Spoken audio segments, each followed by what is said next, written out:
1 യോജന വലുതാക്കി എന്നാണ്. അപ്പോൾ വിസ്തൃതമായിട്ട് 5 യോജന നിന്നു, വായയും പൊളിച്ച് നിന്നു എന്നാണ്. അപ്പോൾ ഹനുമാൻ ജഡിതി ദശയോജനാ പരിമിതി കലർന്നു, 10 യോജനയായിട്ട് ഹനുമാനും നിന്നു. അപ്പോൾ സുരസ 20 യോജന വായ പിളർന്നു നിന്നു എന്നാണ്. യോജന എന്നൊക്കെ പറയുമ്പോൾ ഒരു കണക്കാണ്. ഇത്ര നാഴിക കൂടിയത് 1 യോജന എന്നൊക്കെ അതിന് കണക്കുണ്ട്. എത്രയോ കിലോമീറ്റർ കൂടി അത്രയും വലിപ്പമാണ് ഒരു വായ.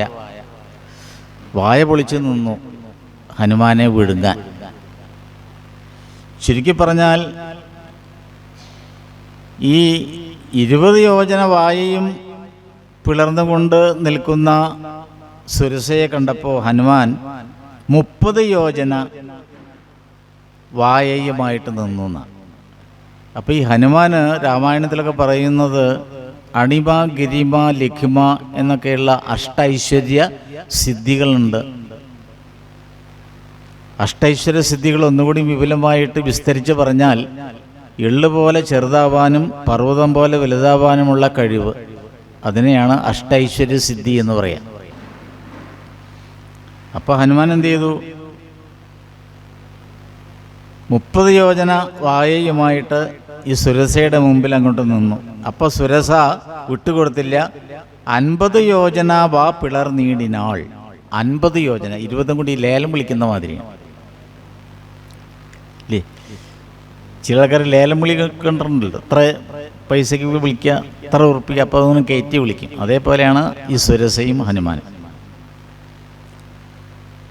ഈ 50 യോജന വായും പിളർന്നുകൊണ്ട് സുരസ മുന്നിൽ അങ്ങനെ വന്ന് നിന്നപ്പോൾ പിന്നെ ഹനുമാൻ വായ പൊളിക്കാനൊന്നും പറ്റിയില്ല. വേണമെങ്കിൽ ഹനുമാൻ എന്ത് ചെയ്യാം? ഒരു 60 യോജന 10 ഗുണി കയറ്റിയിട്ട് അങ്ങോട്ട് വിളിക്കാമായിരുന്നു അല്ലേ? വിളിക്കാമായിരുന്നു എന്നല്ല, പൊളിക്കാമായിരുന്നു. പക്ഷെ ഹനുമാൻ അതിന് മുതിർന്നില്ല. ഹനുമാൻ എന്ത് ചെയ്തു? വേഗം അതു പൊഴുതു പവനസുതനധികൃശ ശരീരനായി അങ്കുഷ്ടതുല്യനായി ഉൾപ്പുക്കരുളിനാൻ തദനു ലഘുതരം അവനും ഒരു തര തപോബലാൽ തത്ര പുറത്തു പുറപ്പെട്ടു ചൊല്ലിനാൻ. അങ്കുഷ്ടതുല്യനായിട്ട്, ഒരു അങ്കുഷ്ടം എന്ന് പറഞ്ഞാൽ പെരുവിരൽ, ഒരു പെരുവിരലിൻ്റെ അത്ര വലിപ്പത്തിൽ അങ്ങോട്ട് ചെറുതായി. സുരസ അപ്പോഴും 50 യോജന വായും പിളർന്നുകൊണ്ട് ഇങ്ങനെ ഇരിക്കാനാണ്. അതാണ് അറിവും അറിവില്ലായ്മയും തമ്മിലുള്ളൊരു മത്സരം. അറിവില്ലാത്ത ആൾ എപ്പോഴും വായും പൊളിച്ചിരിക്കും. രാമായണമായാലും ശരി, കഠോപനിഷത്തായാലും ശരി, ഭാഗവതമായാലും ശരി, എന്തായാലും ശരി, ഇനി സപ്താഹമായാലും ശരി, രാവിലെ വന്ന് 8 മണിക്ക് പ്രാതലൊക്കെ കണ്ട് കഴിഞ്ഞാൽ 8:45 വാ പൊളിച്ചു സുരസയി. പിന്നെ സുരസയാണ്. അപ്പോൾ ഈ ആചാരൻ ആരാവണം? ഹനുമാനാവണം. എന്നിട്ട് വളരെ അങ്ങോട്ട് ചെറുതായിട്ട് സുരസ വായ കൂടെ അങ്ങോട്ട് കയറുക, എന്നിട്ട് ചെവി കൂടെ പുറത്തേക്ക് അങ്ങോട്ട് വരിക. ഇവിടെ ഹനുമാൻ അങ്ങനെ ചെയ്ത് അറിവില്ലായ്മയാകുന്ന അന്ധകാരത്തെ വിഴുങ്ങാൻ വേണ്ടി വായും പൊളിച്ചുകൊണ്ടിരിക്കുന്നവരാണ് നമ്മളൊക്കെ. അതുകൊണ്ടാണ് നമ്മളോട് ഉപനിഷത്ത് ശാന്തിമന്ത്രമായിട്ട് ഉപദേശിച്ച് തന്നത് തമസോമ ജ്യോതിർഗമയ അസതോമ സദ്ഗമയ മൃത്യോർമ അമൃതം ഗമയ.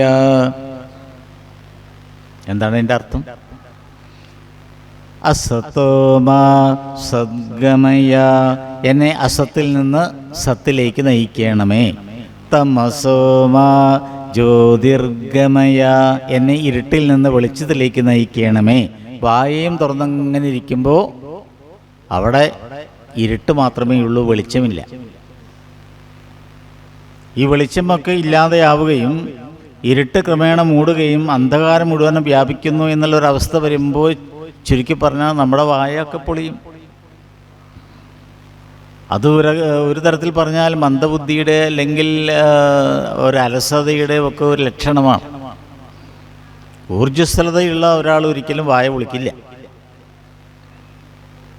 അതുകൊണ്ടാണ് പഴയ കാലത്തൊരു പഴയൊരു പ്രധാനമന്ത്രി നമുക്കുണ്ടായിരുന്നു. ആ പഴയ പ്രധാനമന്ത്രി ഒരു മുദ്രാവാക്യം ഇറക്കുകയുണ്ടായി. ആ മുദ്രാവാക്യത്തിൻ്റെ പേരെന്തായിരുന്നു അറിയും?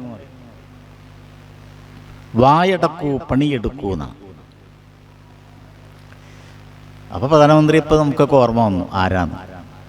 വായടയ്ക്കൂ പണിയെടുക്കൂ, ഇതായിരുന്നു സ്ലോഗൻ. അന്ന് ഭാരതം മുഴുവനും ഈ സ്ലോഗൻ അടി എല്ലാത്തോടത്തും എല്ലാ സ്റ്റേറ്റിലും ഇത് ആർത്തലച്ചു. വായടയ്ക്കൂ പണിയെടുക്കൂ, വായടയ്ക്കാൻ വർത്തമാനം പറഞ്ഞിട്ട് ഒരു കാര്യമില്ല, പണിയെടുക്കുമെന്ന്. അപ്പോൾ പണിയെടുക്കുന്ന സമയത്ത് നമ്മൾ സംസാരിക്കാറില്ല. കാരണം സംസാരിച്ച് കഴിഞ്ഞാൽ പണിയെടുക്കുന്നതിൽ നമുക്ക് ശ്രദ്ധ ഉണ്ടാവില്ല. അപ്പോൾ ജോലി ചെയ്യുമ്പോൾ ആ ജോലിയിൽ ശ്രദ്ധ ഉണ്ടാവാൻ ഏറ്റവും നല്ലത് സംസാരിക്കാതിരിക്കുകയാണ്. അതുകൊണ്ടാണ് ഇപ്പോൾ നമ്മൾ സാധാരണ പറയാറുണ്ട്, ഡ്രൈവിംഗ് ഒക്കെ നടത്തുമ്പോൾ മൊബൈൽ ഉപയോഗിക്കരുതെന്ന്. കാരണം മൊബൈൽ ഉപയോഗിക്കുക എന്ന് പറഞ്ഞാൽ അതിൻ്റെ അർത്ഥം സാങ്കേതികമായിട്ട് നമ്മൾ സംസാരിക്കുക എന്നാണ്. ആ വാക്കവിടെ പറഞ്ഞിട്ടില്ല എന്നേ ഉള്ളൂ. അപ്പം സാങ്കേതികമായിട്ടുള്ള സംസാരം നിർത്തുകയും പണിയിൽ ബദ്ധശ്രദ്ധനാവുകയും ചെയ്യണം എന്നാണ് ആ പറഞ്ഞതിൻ്റെ അർത്ഥം. എവിടെ സംസാരമുണ്ടോ അവിടെ അലസത വരും. അപ്പോൾ പണ്ട് ഈ അലസത, ഇടയ്ക്കൊരു റെസ്റ്റ് വേണ്ടേ? ഇപ്പോൾ മുഴുവൻ സമയവും പണിയെടുത്താൽ പറ്റില്ലല്ലോ. അപ്പോൾ ഇടയ്ക്കൊരു ലിഷർ ടൈം വേണം, വിശ്രമിക്കാൻ. അപ്പം അതുകൊണ്ട് പണ്ട് വീടുകളിൽ റെസ്റ്റ് റൂമും ഒക്കെ ഉണ്ടായിരുന്നു. വിശ്രമിക്കാനുള്ള ഒരു സ്ഥലമൊക്കെ പണ്ടത്തെ തറവാടുകളിലൊക്കെ ഉണ്ടായിരുന്നു. അതേതാ? അതാണ് വടിക്കിനി തിണ്ണ എന്ന് പറയും. ചാണകമൊക്കെ തേച്ചിട്ട് അസ്സലായിട്ടുണ്ടാക്കും വടക്ക് ഭാഗത്തൊരു തിണ്ണ. അതിനെ പിന്നീട് നമ്മളെന്ത് പറഞ്ഞു? അമ്മായി തിണ്ണ എന്ന് പറഞ്ഞു. കാരണം അമ്മായിമാർ അവിടെ ഇരുന്നിട്ടാണ് വെടി പറയുക. അപ്പം അമ്മായിമാർക്ക് വെടി പറയാൻ വേണ്ടിയിട്ടുള്ള ഒരു തിണ്ണയായിട്ട്, അമ്മായി തിണ്ണയായിട്ട് മാറിയത് ഈ വടക്ക് ഭാഗത്തുള്ള ഇതാണ്. ഇന്ന് വീടുകളൊക്കെ ഉണ്ടാക്കുന്ന സമയത്ത് അതൊന്നും ഉണ്ടാക്കില്ല ആൾക്കാർ. അതിന് പറയുന്ന പേരെന്താ? സിറ്റ് ഔട്ടെന്നോ അങ്ങനെയൊക്കെ പറയും. ഓരോ പുതിയ പുതിയ പേരുകൾ. സംഭവം തന്നെയാണ് അല്ലേ? ഈ അടുക്കള അവിടെ നിന്ന് പുറത്തേക്കാണ് പോകാനുള്ളൊരു വഴി ഒക്കെ ഉള്ളത്. എന്താ പറയുക? Work area. അപ്പം അങ്ങനെയാണ് വർക്ക് ഏരിയ.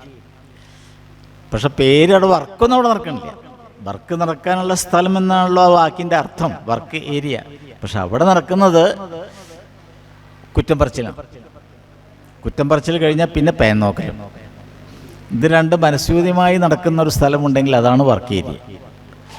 അപ്പം എന്തായാലും അതവിടെ നിൽക്കട്ടെ.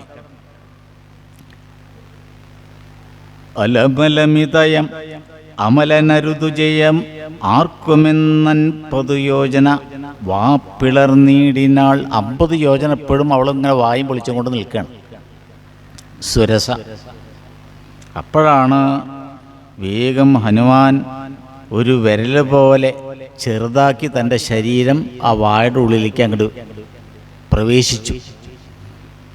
എന്നിട്ട് ചെവി കൂടെ പുറത്തേക്ക് ഇങ്ങോട്ട് വന്നു. ഈ വായുടെ ഉള്ളിലേക്ക് പോയതും ആരറിഞ്ഞില്ല? സുരസ അറിഞ്ഞില്ല. ചെവിയുടെ ഉള്ളിലൂടെ പുറത്തേക്ക് വന്നതും സുരസ അറിഞ്ഞില്ല. കാരണം അറിയാൻ സാധ്യതയില്ല. കാരണം 50 യോജന വലിപ്പമാണ്. ഒരു 10-500 കിലോമീറ്റർ വലിപ്പമുള്ള ഒരു വായ, അതിലേക്ക് ഒരു വിരൽ പോലെ ഒരു ജന്തു ഉള്ളിലേക്ക് കയറി ആരറിയാൻ? ആരും അറിയില്ല. ചില ആൾക്കാരൊക്കെ കണ്ട് ഉറങ്ങിക്കിടക്കുമ്പോൾ വായും പൊളിച്ച് കിടക്കും. വല്ല കൂറയും പാറ്റിയും പോയി അറിയോ? അതുകൊണ്ടാണ് ഉറങ്ങിക്കിടക്കുമ്പോൾ വായ പൊളിക്കരുത്, വായ പൊളിച്ച് കിടക്കരുത് എന്ന് പറയണത്. അത് ചെറിയ കുട്ടികളാകുമ്പോൾ ശീലിപ്പിക്കണം. വായ പൊളിച്ച് കുട്ടി കിടക്കുന്നുണ്ടെങ്കിൽ അമ്മ എന്ത് ചെയ്യും? തോർത്തുമുണ്ടോ അല്ലെങ്കിൽ കുട്ടിയെ താഴെ എല്ലാം ഒന്നും കൂടെ കൂട്ടിക്കൊടുക്കും. അപ്പോൾ കുട്ടി വീണ്ടും വായ അങ്ങോട്ട് പൊളിക്കും. അല്ല, അമ്മ അത് ശ്രദ്ധിക്കാതിരുന്നാലോ ഈ കുട്ടി വളർന്നു വലുതായാൽ വീണ്ടും വയസ്സിനും മുത്തശ്ശനൊക്കെ ആയാൽ വീണ്ടും വായ പൊളിച്ചിട്ടാണ് കിടക്കുക. വായ പൊളിച്ച് കിടന്നാൽ എന്താ? കൂർക്കമ്പലി കൂടും. ഈ ശ്വാസത്തിന് അങ്ങനെ ഒരു പ്രത്യേകത ഉണ്ട്. ഏത് കൂടിയാണോ പുറത്തേക്ക് പോകേണ്ടത് അതിന് എളുപ്പവഴി ഈ ശ്വാസം നോക്കും. കിടക്കുമ്പോൾ വായും പൊളിച്ചുകൊണ്ട് കിടക്കണിച്ചാൽ ഈ ശ്വാസകോശം നോക്കുക, ഇത് കൂടെ പോകാൻ പുറത്തേക്ക്, ഇത് എളുപ്പവഴിയാണല്ലോ. മറ്റേത് 2 ഓട്ടയാണ്, ചെറുതാ മൂക്ക് കൂടെ, കുറച്ച് പ്രയാസം പോകാൻ. ഇത് നല്ല വലിപ്പമുള്ള വഴി ഉണ്ടാകുമ്പോൾ എന്തിനാണ് ഞാൻ ചാടിക്കിടന്നത് കൂടെയൊക്കെ പോകണത് എന്ന് വിചാരിച്ചിട്ട് വായ കൂടെ പോകുമ്പോഴാണ് ബ്ര ഈ വട്ടപ്പാറ കയറ്റം കയറുന്ന മാതിരിയാണ് ചില ആൾക്കാരൊക്കെ ഒന്ന് ഉറങ്ങിപ്പോണ്ട്. തൊട്ടടുത്ത് കിടക്കുന്ന ആൾക്ക് ഒരു സ്വൈരമായിട്ട് കിടക്കാൻ പറ്റില്ല. തൊട്ടടുത്ത് കിടക്കുന്ന ആളെ ഉറങ്ങാൻ സമ്മതിക്കൂല. ഈ കൂർക്കം വലിക്കുന്നവനോ അന്തം വിട്ട് ഉറങ്ങും ചെയ്യും. എന്തൊരു അടങ്ങറാന്നറിയത്. അപ്പം ഇതിനൊക്കെ ഒരു വഴി ഇതേ ഉള്ളൂ. ഇതൊക്കെ സുരസ പറഞ്ഞു തരിക. സുരസ അറിഞ്ഞില്ല. ഹനുമാൻ ഉള്ളിൽ കയറിയതും അറിഞ്ഞില്ല, പുറത്തേക്ക് വന്നതും അറിഞ്ഞില്ല, ഒന്നും അറിഞ്ഞില്ല. പിന്നെ എപ്പോഴാണ് എന്തേ അറിഞ്ഞത്? ഒരു സ്തുതി കേട്ടു. സ്തുതി കേട്ടപ്പോഴാണ് സുരസ നോക്കണത്. നോക്കുമ്പോൾ ഹനുമാൻ തൻ്റെ മുമ്പിൽ നിന്ന് ഇങ്ങനെ സ്തുതിക്കുകയാണ്. അത് രാമായണത്തിലെ ഏറ്റവും ശ്രദ്ധേയമായൊരു ഭാഗമാണ് ഹനുമാൻ നാഗമാതാവായ സുരസയെ സ്തുതിക്കുന്നത്. ഈ നാഗകന്യക ഒക്കെ പ്രതിഷ്ഠയുള്ള ക്ഷേത്രങ്ങളുണ്ടാവും. കാവ് മുതലായ സങ്കേതങ്ങളുണ്ട്. ഈ കാവ് മുതലായ സങ്കേതങ്ങളിലും ഈ നാഗത്തറകളിലും ഒക്കെ ചെന്ന് രാമായണത്തിലെ ഈ ഒരു ഭാഗം, ഹനുമാൻ സുരസയെ സ്തുതിക്കുന്ന ഭാഗം സ്തുതിക്കുന്നത് ഏറ്റവും നല്ലതാണ്. അത് കേൾക്കാൻ നാഗമാതാവിന് ഏറ്റവും ഇഷ്ടമാണ്. ശൃണുസുമുഖി സുരസുഖപരേ സുരസേ ശുഭേ ശുദ്ധേ ഭുജംഗമാതാവേ നമോസ്തുതേ ശരണമിഹ ചരണസരസിജയുഗളമേ യുവതേ ശാന്തേ ശരണ്യേ നമസ്തേ നമോസ്തുതേ. ശൃണുസുമുഖി സുരസുഖപരേ സുരസേ ശുഭേ ശുദ്ധേ ഭുജംഗമാതാവേ നമോസ്തുതേ. ഭുജംഗമാതാവ്, ഭുജംഗം സർപ്പം, ഭുജംഗമാതാവ് സർപ്പങ്ങളുടെ അമ്മ. അനന്തൻ, വാസുകി, ശേഷൻ, പത്മനാഭൻ, കപളൻ, ശംഖുവാലൻ, ധൃതരാഷ്ട്രൻ, തക്ഷകൻ, കാളിയൻ. ഇതാണ് ഈ അഷ്ടനാഗങ്ങൾ. ഈ അഷ്ടനാഗങ്ങളുടെ മാതാവാണ് വാസുകി, സർപ്പമാതാവ്. ഈ വാസുകിയുടെ മറ്റൊരു അവതാരം തന്നെയാണ് സുരസ. വാസുകി തന്നെയാണ്. ഹനുമാനെ പരീക്ഷിക്കാൻ വേണ്ടി വന്നതാണ്. ആ പരീക്ഷണത്തിൽ ഹനുമാൻ വിജയിച്ചു. അതുകൊണ്ട് നാഗമാതാവേ, അവിടുത്തെ കാലടികളിൽ ഞാനിതാ നമസ്കരിക്കുന്നു. അപ്പൊ സുരസ പറഞ്ഞു, നീ നന്നായിട്ട് പോയിക്കോളൂ, നിനക്ക് വേണ്ട രീതിയിലുള്ള മംഗളമൊക്കെ നിനക്കുണ്ടാവും. ഭഗവാൻ ശ്രീരാമചന്ദ്രസ്വാമിയോടും വിവരങ്ങളൊക്കെ പറയണം. രാവണനെ കണ്ട് കാര്യങ്ങളൊക്കെ പറഞ്ഞ് ആ രാക്ഷസന്മാരെ മുഴുവനും തന്നെ ഇല്ലാതെയാക്കണം. ഇതിന് നിനക്ക് കഴിയുമോ എന്ന് പരീക്ഷിക്കാനായിട്ട് വന്നവളാണ് ഞാൻ, അല്ലാതെ നിന്റെ മാർഗം മുടക്കാൻ വേണ്ടി വന്നവളൊന്നുമല്ല. അങ്ങനെ നീ ധരിക്കരുത്. എന്നെ ഇങ്ങോട്ട് പറഞ്ഞയച്ചത് ദേവന്മാരാണ്. അറിവതിനു തവബല വിവേക വേഗാദികൾ ആദിതേയന്മാരയച്ചു വന്നീനഹം. അറിവതിനു തവബല വിവേക വേഗാദികൾ. നിനക്ക് വിവേകമുണ്ട്, വേഗമുണ്ടോ, ഇത് രണ്ടും അറിയാൻ വേണ്ടിയിട്ട് ആദിതേയന്മാർ അയച്ചു വന്നതാണ്. ആദിതേയന്മാർ എന്ന് പറഞ്ഞാൽ ദേവന്മാർ. കാരണം ഒരാളെ പരീക്ഷിക്കുമ്പോൾ ആദ്യമായിട്ട് പരീക്ഷിക്കുക അയാളുടെ രണ്ട് കാര്യങ്ങളാണ്. ഒന്നെന്താ പരീക്ഷിക്കുക? ബലം, വിവേകം, വേഗം. ഇത് മൂന്നും പരീക്ഷിക്കണം. ബലം ആദ്യം പരീക്ഷിക്കും. ആരോഗ്യം. ഒരാളോട് ഒരു കാര്യം പറയുമ്പോൾ നമ്മൾ ആദ്യം ചിന്തിക്കേണ്ടത് അയാൾക്ക് അതിനുള്ള ആരോഗ്യം ഉണ്ടോ എന്നുള്ളതാണ്. അത് നമ്മൾ ആദ്യം നോക്കണം. ഇപ്പം എന്നോട് ഈ പീഠം എടുത്തിട്ട് ഇത് അങ്ങോട്ട് വയ്ക്കൂ, ഇത് രണ്ടും കൂടി എടുത്തിട്ട് അങ്ങോട്ട് വയ്ക്കൂ എന്ന് എന്നോട് പറഞ്ഞാൽ ഞാൻ അങ്ങനെ നോക്കി നിൽക്കല്ലാതെ എന്നെ കൊണ്ട് പറ്റില്ല. അപ്പം അത്യാവശ്യം തണ്ടും തടിയൊക്കെ ഉള്ള ഒരാളെ കണ്ടാൽ അയാളോട് പറയാം, ഇതൊക്കെ നിർത്ത്, പൊന്തിച്ചവിടെ വയ്ക്കൂ എന്ന് പറഞ്ഞാൽ അയാൾ വേഗം ഒരു ചിത്രശലഭം പോലെ അത് പൊന്തിച്ചത് അവിടെ വയ്ക്കും. അപ്പം ആരോഗ്യം വേണം. അങ്ങനത്തെ ആൾക്കാരുടെ അങ്ങനത്തെ കാര്യങ്ങൾ പറയാൻ പറ്റും. പിന്നെ മറ്റൊന്ന് വിവേകം. ഒരാൾക്ക് വേണ്ട മറ്റൊരു കാര്യം ബലം ഏതാ? വിവേകമാണ്. ശരീരത്തിൻ്റെ ബലം മാത്രം പോരാ. ശരീരബലം കൊണ്ട് യുദ്ധം ജയിക്കുന്നതിനേക്കാൾ ഭംഗിയായിട്ട് വിവേക ബലം കൊണ്ട് യുദ്ധം ജയിച്ച ചരിത്രമൊക്കെയുണ്ട് ലോകത്തിൽ. അലക്സാണ്ടർ ചക്രവർത്തിയെ പുരുഷോത്തമൻ എന്നൊരു നാട്ടുരാജാവ് ജയിച്ച് ആയുധബലം കൊണ്ടല്ല, വിവേകബലം കൊണ്ട്. ചെറിയൊരു സൈന്യം, ചെറിയൊരു നാട്ടുരാജ്യമാണ് പുരുഷോത്തമൻ്റെ നാട്ടുരാജ്യം. കാശ്മീരിലെ ജലം നദിക്കരയിലാണ് അദ്ദേഹത്തിൻ്റെ നാട്ടുരാജ്യം. അലക്സാണ്ടർ ചക്രവർത്തി നേരെ വന്നു, കാശ്മീരിൽ കൂടെ വന്നു, ചുരം കയറി വന്നു, ഇന്ത്യയെ കീഴ്പ്പെടുത്താൻ വേണ്ടി വന്നതാണ്. അവിടെ വന്നപ്പോൾ ഈ നാട്ടുരാജാവായിരിക്കുന്ന പുരുഷോത്തമന് ആരോഗ്യബലവുമുണ്ട് വിവേകബലവുമുണ്ട് എന്ന് അദ്ദേഹത്തിന് മനസ്സിലായി. അദ്ദേഹം പുരുഷോത്തമനെ കെട്ടിപ്പിടിച്ചു. യുദ്ധത്തിന് മുതിർന്നില്ല. ഇനി ഞാൻ യുദ്ധം ചെയ്യുന്നില്ല, അങ്ങയുടെ രാജ്യം അങ്ങ് ഭരിച്ചോളൂ, ഞാൻ തിരിച്ചു പോവുകയാണ്. ഇതേപോലെയുള്ള 1000 പുരുഷോത്തമന്മാരുള്ള രാജ്യമാണ് ഇത് എന്നെനിക്ക് മനസ്സിലായി. അതുകൊണ്ട് നിങ്ങൾ സ്വസ്ഥമായി ഭരിച്ചോളൂ. അല്ലെങ്കിൽ അന്ന് അലക്സാണ്ടർ ചക്രവർത്തി തിരിച്ച് റോമിലേക്ക് പോയി.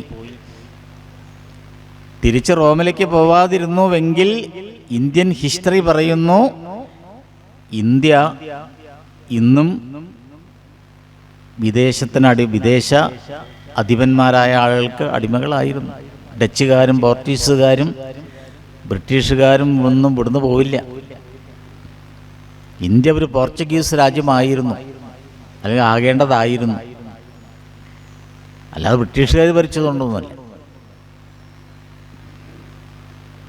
അപ്പം ശാരീരിക ശക്തി കൊണ്ടാണ് നേരിട്ടത്. അങ്ങനെയും നേരിടും യുദ്ധത്തിൽ.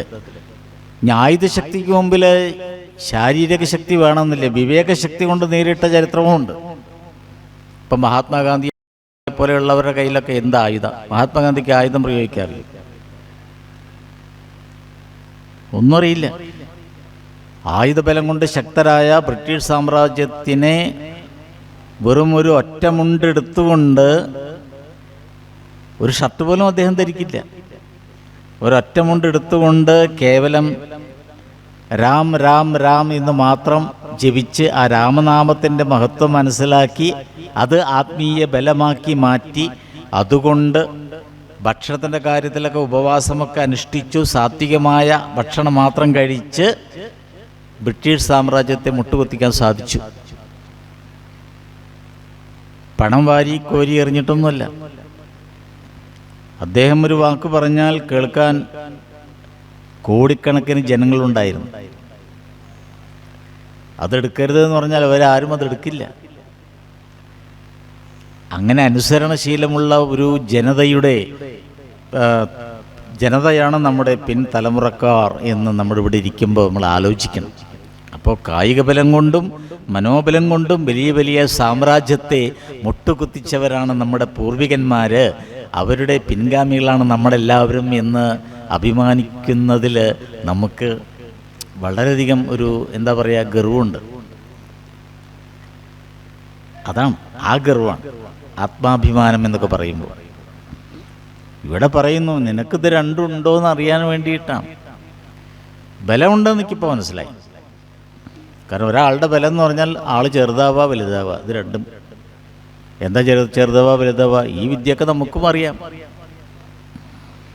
എതിരാളി നമ്മളോട് ദേഷ്യപ്പെടുന്ന സമയത്ത് നമ്മൾ ഹനുമാന്റെ മാതിരി ചെറുതാവുക, അത്രയേ ഉള്ളൂ. എതിരാളി നമ്മളെ ഭരിക്കാൻ തുടങ്ങുന്നു എന്ന് നമുക്ക് ബോധ്യപ്പെടുമ്പോൾ നമ്മൾ അതിനേക്കാളും വലുതാവുക. അപ്പം ചെറുതാവേണ്ടടുത്ത് ചെറുതാവാനും വലുതാവേണ്ടടുത്ത് വലുതാവാനും സാധിക്കണമെന്ന് രാമായണം നമ്മളെ പഠിപ്പിക്കുന്നു. പലപ്പോഴും നമുക്കറിയാത്തത് അതാണ്. എവിടെ വലുതാവണം എവിടെ ചെറുതാവണം എന്ന് നമുക്ക് അറിയില്ല. അവിടെ നമ്മൾ അതറിയാൻ രാമായണം വീണ്ടും വീണ്ടും വീണ്ടും നമ്മളെ ഈ ഭാഗം, സുന്ദരകാന്ഡത്തിലെ ഭാഗം ഉത്ബോധിപ്പിക്കുകയാണ്. അതുകൊണ്ടാണ് ആ ദേവന്മാർ പറഞ്ഞയച്ച് ഞാനിവിടെ വന്നത് എന്ന് സുരസ പറഞ്ഞു. പിന്നെ വേഗം, അത് പരീക്ഷിക്കാൻ വേണ്ടി വന്നു. ഒരാളുടെ ഏറ്റവും വലിയതാണ് അയാളുടെ വേഗത. ഈ വേഗത എന്ന് പറഞ്ഞു കഴിഞ്ഞാൽ എന്താണ്? ഈ വേഗത, വാഹനം എന്നൊക്കെ പറയുമ്പോൾ എന്താണോ നമ്മളെ വഹിക്കുന്നത് അതാണ് വാഹനം എന്നാണ്. നമ്മളെ വഹിക്കുന്നത് നമ്മുടെ ജീവനാണ്. ഈ ജീവനാണ് നമ്മളെ മുന്നോട്ട് കൊണ്ടുപോകുന്നത്, ജീവാത്മാവ്. ഈ ശരീരമാണ് വാഹനം, ജീവാത്മാവാണ് വാഹനത്തിലിരിക്കുന്ന വ്യക്തി, വാഹനം ഓടിക്കുന്ന ആൾ. അത്രയേ ഉള്ളൂ. ഇപ്പോൾ ബുദ്ധി, ജീവാത്മാവ്, ശരീരം, ഇത് മൂന്നും കൊണ്ട് ഈ ശരീരം അങ്ങനെ മുന്നോട്ട് പോകുന്നു. അപ്പോൾ ഒരു വേഗത ഏറ്റവും പ്രധാനമാണ്. ഈ വേഗത, എന്തിൻ്റെ വേഗത? ശരീരത്തിൻ്റെ വേഗത എന്നതിനേക്കാൾ അപ്പുറം ഏറ്റവും കൂടിയ വേഗത ഉള്ളത് ഏതിനാ? മനസ്സിനാണ്. മനസ്സിനാണ് വേഗത കൂടുതൽ. നമുക്കിവിടെ ഇരുന്നു കൊണ്ട് നമുക്കിപ്പോൾ അമേരിക്കയിൽ പോയി വരാം, ഇല്ലേ? ഇവിടെ ഇരുന്നു കൊണ്ട് നമുക്ക് ദുബായിൽ, ഷാർജയിലോ കുവൈറ്റിലൊക്കെ വേണമെങ്കിൽ പോയിട്ട് വരാം. വേഗത മനസ്സിൻ്റെയാണ്, ശരീരത്തിൻ്റെ അല്ല. അതുകൊണ്ടാണ് ക്ഷേത്രങ്ങളിലൊക്കെ നമ്മൾ കാണാം, ദീപസ്തംഭത്തിൻ്റെ ചുവട്ടിൽ ശ്രീകോവിലിന് അഭിമുഖമായിട്ട് ഒരു ആമയെ വെച്ചിട്ടുണ്ടാവും. ആമ. ഏത് വിളക്കിൻ്റെ ചുവട്ടിലും പോയി നോക്കും, ഒരാമയുടെ പുറത്താവും ആ വിളക്ക്. അതെന്തിനാ ഈ ആമയെ കൊണ്ടുപോയി വെച്ചത്? വേറെ എത്ര ജന്തുക്കളുണ്ട്, നല്ല നല്ല ജന്തുക്കൾ ഇല്ലേ? കീരിയുണ്ട്, പൂച്ചയുണ്ട്,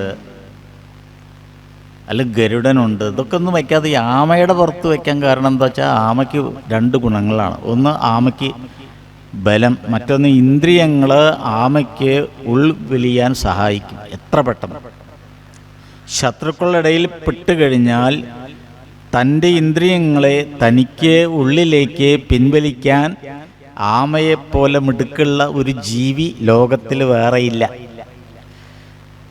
തലയടക്കം, തല, വാല്, കാല്, കണ്ണ്, ഇതൊക്കെ ഉള്ളിലേക്ക് അങ്ങോട്ട് വലിക്കും. പിന്നെ വെറും തോട് മാത്രമേ ഉണ്ടാവുള്ളൂ. അപ്പം ഇങ്ങനെയുള്ള സാമർഥ്യം കൊണ്ട് ആമയ്ക്ക് ശത്രുക്കളിൽ നിന്നും രക്ഷപ്പെടാൻ സാധിക്കും.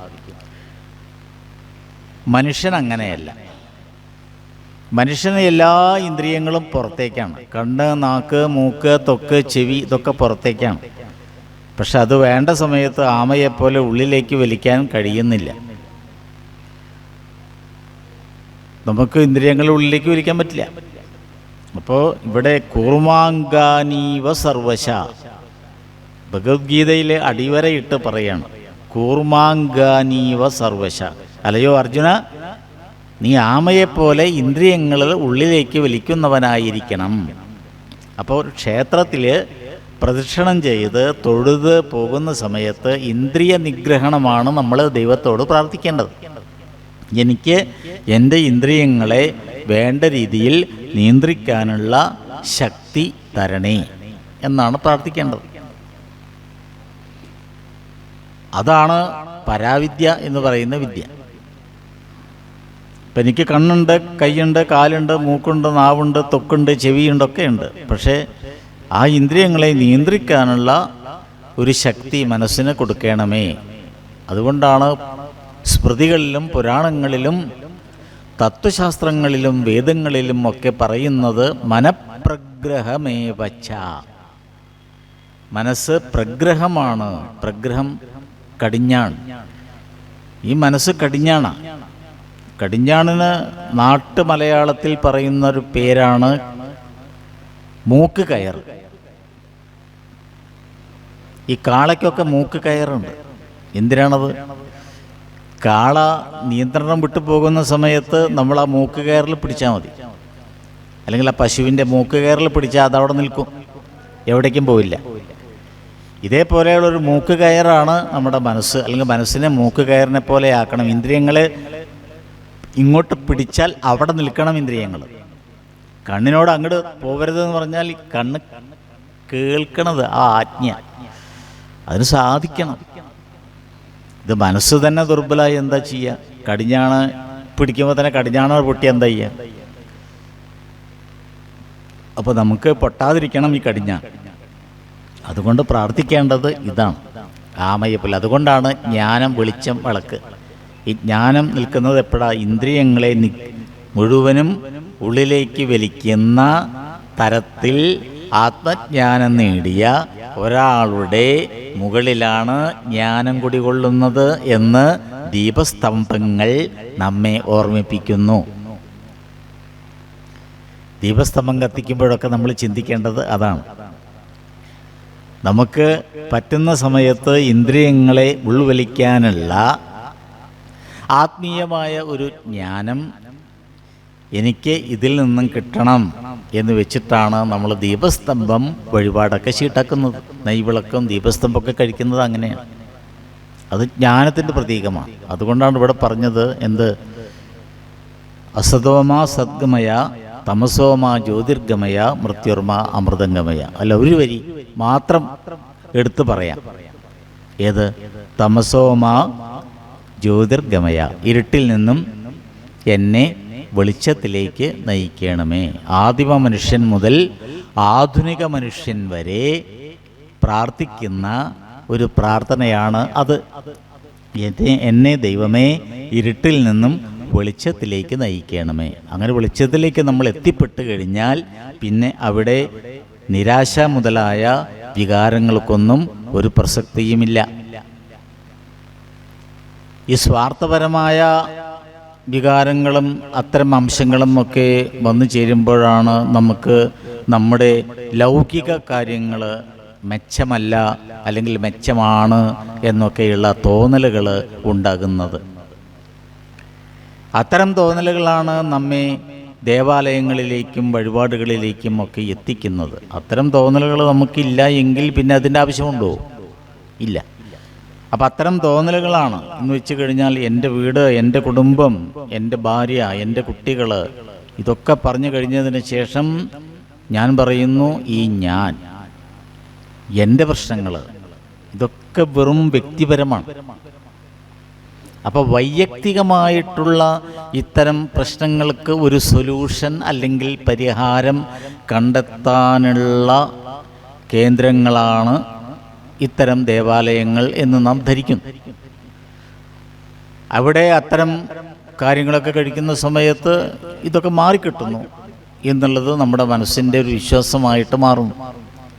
അപ്പോൾ നമ്മൾ പറയും, ഇന്ന ക്ഷേത്രത്തിൽ പോയി അവിടെ ഇന്നത് കഴിച്ചു, എൻ്റെ അസുഖം മാറി, അല്ലെങ്കിൽ എനിക്ക് അത് വന്നു, ഞാൻ വഴിപാട് കഴിച്ചു, എനിക്കത് കാര്യം സാധിച്ചു എന്നൊക്കെ നമ്മൾ പറയും. അത് ഇതുകൊണ്ടാണ്. കാരണം കാര്യം സാധിക്കൽ തികച്ചും ലൗകികമാണ്, അത് വൈയക്തികമാണ്.